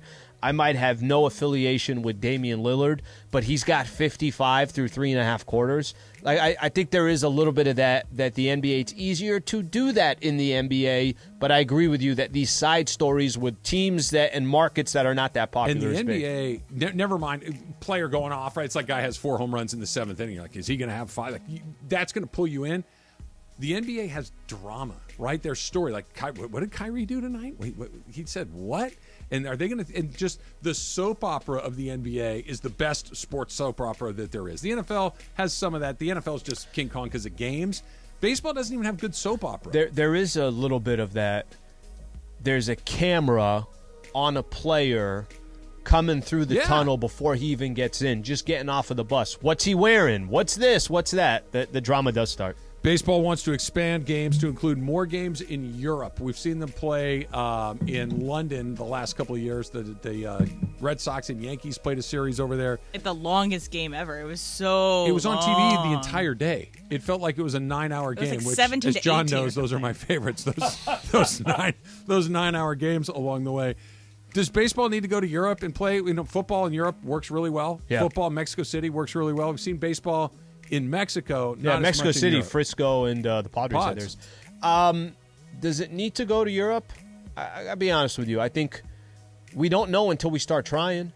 So, but if you put the Royals and Twins for a 3-game series in Munich, Madrid, does that help anybody? I don't think you could do Royals and Twins, but I think you could put a couple good franchises, couple well-known. It's the same thing as the Yankees are a huge brand. People in Madrid know the Yankees. But it's the same thing as a Premier League team coming out here. If you put the worst Premier League team out at the Rose Bowl, I don't know who's going to go. But if you put Manchester United out there, people are going to go. You're a big jewelry guy, Al, so I know you'll relate to this. Edwin Diaz spent $250,000 on a trumpet chain. That, of course, is the Mets reliever who comes in with that awesome song, playing the trumpets. He decided that they were playing in the playoffs when they were losing 2, which made no sense. Yeah, $250,000 on a trumpet chain. Good investment. You have all the money you could ever want. Yes, kind of. You don't have. You're not Steve Ballmer. You're baseball player rich. You getting a $250,000 chain? I'm not getting a $250,000 trumpet chain, but I'm getting a $250,000 chain that says $250K. I want people to know exactly what it costs. It says playoff sleep. I was going to say, I thought it should say Slee or something. $250K. Host of the year. HOY. Yeah, HOI. The jewelry thing, that is crazy. You ever watch, like, they go and they're actually purchasing whatever they're purchasing? It's like, yeah, that's $100K, that's $80K, that watch is I'd be terrified $75K. Oh, yeah. The entire time. That's the only thing that would be going through my mind is that somebody's going to see me walking down the street and mug me. How much were those gold chains that you guys were wearing? The Mandy's? Yeah, that has everybody's name on it. I'm sure those were. I don't know, Mason bought them. They had to have been thousands and thousands of dollars. I think that those are what you commonly would refer to as knockoffs. I don't think they cost Gumball machine? Yeah. I'll take a knockoff. Yeah, whatever it takes. Let's do a little super crosstalk. ESPN AM 710 Los Angeles. KRDC AM 1110 Pasadena, Los Angeles. K256CX 99.1 FM Pasadena, Los Angeles. It's the greatest segment in LA sports radio history. Oh my God. When the shows come together for magic on the radio. It will only grow stronger. Super Crosstalk. Are we ready for Mason and Ireland to join Travis and Slee? Super Crosstalk begins. Super Crosstalk presented by In-N-Out Burger. In-N-Out. That's what a hamburger is all about. It's time for Super Crosstalk. All right, Mason's back in the house. Ireland is here as well. John, I don't want you to give up anybody's name, number, or anything like this. Have you ever been around those jewelry purchases that you hear those conversations about. I've spent this, that. Of course, we're talking about Edwin Diaz spending $250,000 on a trumpet chain. What that reminded me of is the Clippers used to have a rookie named Maurice Taylor. He played at Michigan. And so he comes out of he gets drafted by the Clippers. I interview him, and I said, so what do you like to do when you're not playing basketball? He goes, I'm in the gym all the time. That's all I do is ball. And I go, really? I go, you're not passionate about, cars or jewelry or anything? He goes, none of it. He goes, I just want to ball. I go, so I'm not going to be seeing you with a giant gold chain this time next year? He goes, 0 chance. Fast forward 1 year. Walks into the gym, giant gold M running around this guy's neck. So I think that once they get the money, once the checks clear the bank, it's a whole new ball game. Well, once you buy the house and the car, it's like, okay, I still got all this money. Now what do I spend it on? Yeah. Trumpet chains. You got your house. You got your mom's house, probably. Sure. Trumpet chain seems natural in the progression of things. Right. Yeah, Okay. I mean, So earlier this week, I asked Emily for a recommendation. Oh, Emily, do you remember what recommendation I asked you for earlier in this week? I asked you about a show and whether or not I should watch it. Do you remember what show I asked you about? The Idol, right? Correct. Yes. So last night, for the first time, Lisa and I watched The Idol. Okay, I haven't even watched episode 3. I couldn't finish it. Okay. 20 minutes into this thing, explain to me how this is not rated X. It very much should be.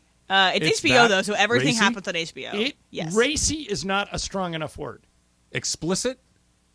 That's not a strong enough word. really, explicit is not a strong enough word. So watching Idol later. Yeah, It rhymes with porn. Pornographic? It's porn. It's porn? It's porn. Now, Em, out of curiosity, you watched Euphoria, too. Yes. Isn't that right on the verge of the same So sort of this thing? is way darker Way than Euphoria, darker? and I also think Euphoria This had a is Sam better Levinson, right? Yes, Euphoria had a better character arcs, better storyline. This is just bad acting and corn, essentially. So Did you like it, John? No, I couldn't hang in. Not that I have anything against porn. More power to you if you're in that industry. Thank you. But this is. I don't even know if I can explain. Try. Okay. When I turned it on, the girl who plays, quote unquote, the idol, Johnny Depp's daughter. Yeah, Johnny Depp's daughter, is in the back seat of a convertible Cadillac with The Weeknd. Okay. this is in episode 3. Yeah. Someone else is driving. They're driving down like Sunset Boulevard. And The Weeknd goes right in the back seat. Wow. And it's right there and then they're going shopping. And they go into For what? To clothes in Beverly Hills, like fancy clothes. And she basically is trying on all the different outfits, and he's telling her you can buy whatever you want. Whatever. 2 minutes into the shopping thing, they're in the dressing room, and again, going at it. Wow. Oh, my. Yeah, it is. They should play porn music behind this entire show. It's that. Yeah, we have perfect It's music that here. porny. Yes, Is that's the the right story- word. Porny. Porniest show on TV. Is the story any good? No. Oh. And the Because actors. if you just want porny, there are other places for Yeah, that. by the way, that's a great term, isn't Yeah, it? Porny. porny. It's Something good. Yeah, porny. the actors cannot act, but they're very good looking. Yeah. Yeah. Well, there's Emily, you failed there's to that mention. I porn. think you buried the lead Is on it this popular? Is the recommendation. show popular? Because It's you been failed. canceled for season. There is Yeah. no season 2. It's been canceled. No, well, or you can watch it on Pornhub. Yeah. Season 2 will be on Pornhub. I mean, am I overstating Even it, pornier. Emily? The slogan is even pornier in season 2. No, you're not than overstating ever. how explicit the scenes are. Also, The Weeknd is not good looking in this. He has a rat tail. He's gross looking. It's disgusting. Yeah, it is. You're really. I tell you, sign me up. Yeah, she's not This selling sounds it. awful. You should sample it for yourself and see if you come to a similar conclusion. But it is basically you feel very guilty after watching this, like you did something you weren't supposed to do. When you're watching something like that, where Yeah. it's like perhaps a little pornier than Yeah, sure. your expectations are. You said you were watching with Lisa. Yeah. Do you look at each other like, are we gonna out. keep going through this? No, or what are we doing here? I blinked first. I said, I think we know where this is going. Do you want to keep watching this? And she goes, not really. I go, all right. Boom. The next level of that is when you have a show like that on and your kids are in the room, because my kids are basically adults. Yeah, no. Right? Your kids cannot be in the room. I'm assuming still incredibly it's still uncomfortable. wildly uncomfortable. Yes. Right? I got 22, 20, and 17. Oh, yeah. Like the 17, I'd click it off. Like, Sure. okay, but the other two, they're adults, right? I still can't do it. Right. I can't watch. And it's much more uncomfortable the for convertible them scene. than it is for you. Well, too. they'll sit there quietly. Bobby might say something. The oldest might say something. Everyone else will sit there quietly. It always like, for example, on Christmas Day a number of years back, I took my mom, and actually Juan's mom, to see Black Swan on Christmas Day. Now, Black Swan... They got a lot of racy scenes in there. Racy scenes, including one between Mila Kunis and Natalie Portman. And it's very uncomfortable to sit and watch a movie like that, even a great movie, like it won Academy Awards and stuff, but to watch a movie like that with your mom is very awkward. More awkward to say nothing or to say something. I think you have to acknowledge it. Afterwards, you say nothing about it. I think you got to leave it. No, I think you say nothing. Like, I think I walked out and said, great dancing. I think something like that. Hey, I got to stop by Target. Just completely change the subject. There's a...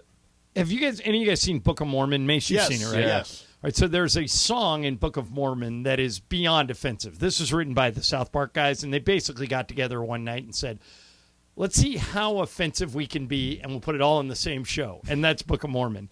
And I'm sitting next to a woman who's in her 80s. She's dressed for the theater, and these guys are up there and I can't even tell you No, it's the most obscene stuff. I'll tell you what it is when we go to break, and you still won't believe it. Yeah. If that's how offensive it is. Yeah. Okay. And I finally looked at this woman who I did not know, and I said, I feel like I got to ask, are you okay?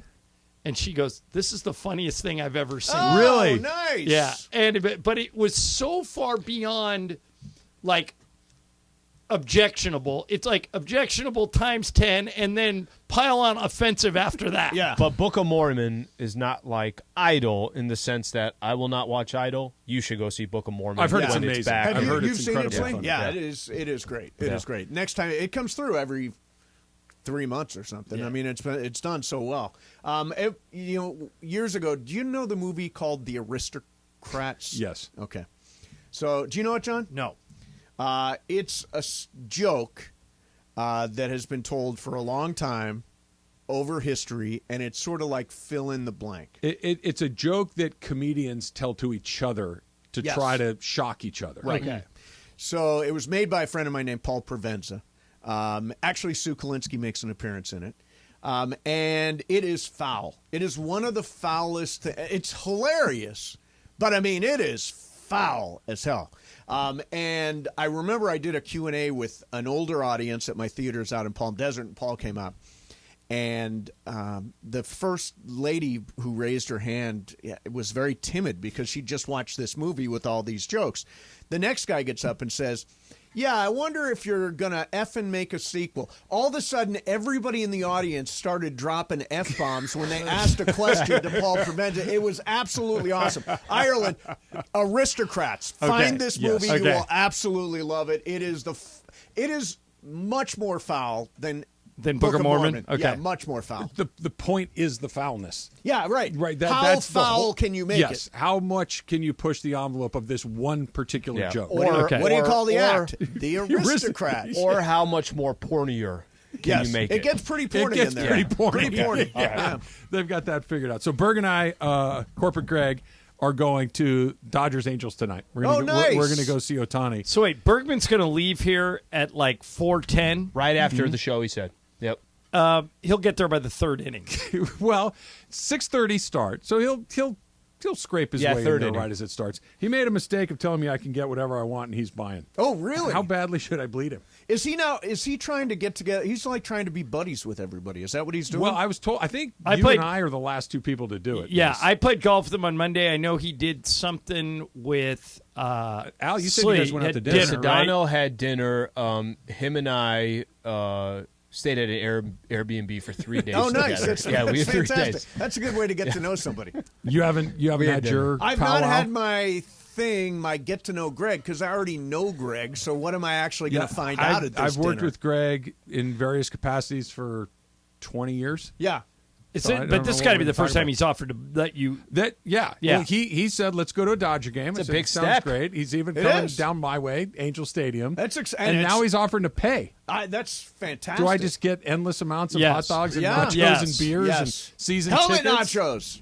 Helmet Sunday, even better. Helmet nachos Sunday and a helmet Sunday. Helmet Sunday. I could have like a batting order. Get the most expensive liquor and don't even drink it. Yeah. Just have it sitting in the cup holder. Are you a big Michelada guy? I love a Michelada. Yeah, they are good. They are good. I only drink them at baseball games for some reason. You know where else you can have a good Michelada? And I know this because I Is had it Michelada or Michelada?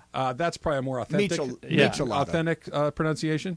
You can get a pretty good Michelada at Disneyland. Really? Yeah. Yeah. Boy, I would need one at Disneyland. Yeah, Let me tell you something. He was just there. I am so not a Disney. It's like, I know we work for Disney, all that stuff, and I'm supposed to say nice things. I cannot stand Disneyland. I like it. Oh, my God, it's so annoying. I like it. So many kids, And so many balloons, so many ears on hats. It's just, Well, it's that's too kind of much what you for go me. there for. I know, but it's too much. It's too much. It's too much. Did I sway you at all, knowing that there Magic are fairy Micheladas castles, there? and I mean, I don't know. Well, what do you want them to have? Like, No, what it's age is your Disneyland. favorite kids? Like, I know how much you love kids. What's the age that you love the most? I would say 20 to 23. you're not far off. No, exactly. You're not far no, off. when they're grown-ups and they're normal. It's not when they're running around and screaming. The sweet spot is like 4 to 6. Yep. Because they're toilet trained, they can feed themselves, Sure. all this, Yeah, that's and good. they love you unequivocally, and Okay. they are affectionate, and they're outwardly loving towards you. Yes. And then around 7, they get self-conscious, and they don't come back around the dark side of the moon until about 21. Really? And then From 7 to 21? They're kind of monsters. Really? And then it gets a little better. Oh, All that's right, you've Trev, look really at that sold TV me. above your head. It says summer trend for men, nail polish. Oh, God, I can't stand that. Just count me out. That is so. So what? I've never had nail polish. No, on. I've never had nail polish. Yeah. Is everybody doing nail polish? Now guys are wearing nail polish? Have you ever got a What's I think NDLA Harry nail Styles did it, and so now Now everybody everybody else colors? wants to do Like it. Yeah, Yeah. like colors. Not like just- they get no yeah, later like on. She's got red, she's got black, she's got white. Yeah, no, it's like when your mom gets her nails done. Yeah. You and It's Berg, what's going on here. You and Count Berg me- should do each other's nails today. Oh, at the that would game. be so sweet. A little If you Dodger and blue. Berg- oh, Yeah. yeah. Yeah. Dodger no, blue. thank you. There's My mom gets little letters painted into her nails, all You kinds do of it for stuff. 100.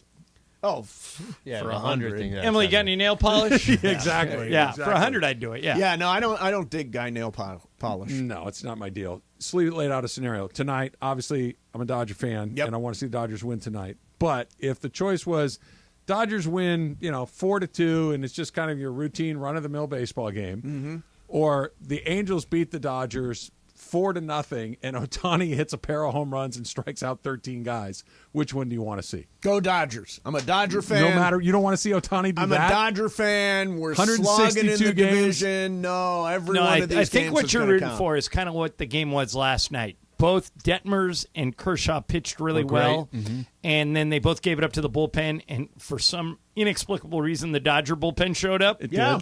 did. So that's what you're looking for tonight. But- Ohtani, as Sedano would say, both things can be true. Ohtani can pitch really well, and the Dodgers can still win. But I don't want him to just pitch pretty well. I want to see the show. He wants 13 Ks. I want to see He the wants show. 2 I want to home see him runs. Again, pitch like okay. that and hit a couple those of home things aren't runs. mutually exclusive. He could hit 2 homers, strike out 13, and the Angels could lose. Let me ask you Unlikely. one. I was at who was it? I want to say it's David Peralta. I was at Dodger Stadium for a Diamondbacks Dodgers game, and David Peralta is the guy I remember hitting 4 home runs. Is JD that- Martinez, maybe? Was it JD Martinez? I think so. Okay, JD Martinez. Yeah. 4 home runs. And by the way, that is more rare Sure. than a perfect game. Yeah, you're right. It's so I stayed, even though the Dodgers, I think, were down To 11-0, because I wanted to see Of course. if maybe he would do it. And sure enough, And he you're did rooting it. when he had 3. You were rooting for I was number 4. rooting for number 4, That's but what the I'm talking about. but the Dodgers were out of the game. It was like 11-1. I got 161 other games. Yeah, I don't know. I see Do you it remember pretty this? close right now. Do you remember, this was years ago, I want to say it was Padres, Diamondbacks, when Kurt Schilling was with the Diamondbacks, okay? Okay. And he had a perfect game going into the 9th. You remember Ben Davis? Sure, the Catcher. tried to bunt for a hit. Tried to bunt for a hit. Yeah. No. Didn't try to bunt for a hit. Got a hit by bunting. And everyone was oh my gosh, you can't do that, this, that. And I at least from what I remember at the time, it's like, well, isn't your job just supposed to get on? The game was still close enough, too. That's the difference. The game was, I think, 2-0 or something like that. If the game is close, then it's in play. But if the game were 8-0 and you try to bunt in the 8th or 9th inning of a no-hitter, you're going to get ear-holed. I was at a Rangers-Indians game years and years ago, and the second baseman for the Rangers was a guy named Bump Wills. Do you remember Bump Wills? Maury Wills' son. Yeah. So I watched him in a game go 4 for 5 with 4 bunt singles. 4 for 5 with 4 bunch. That's I weird. thought it was one of the most amazing That's things weird, I've but ever kind seen. of odd to see. Oh yeah, it was so great. I don't want Shohei to get 4 bunt singles. I need him to I don't strike out think a you're bunch going of to see guys, him bunt hit tonight. a bunch of home runs. Super Crosstalk's brought to you by In-N-Out Burger. In-N-Out, it's what a hamburger's all about. We'll see you tomorrow.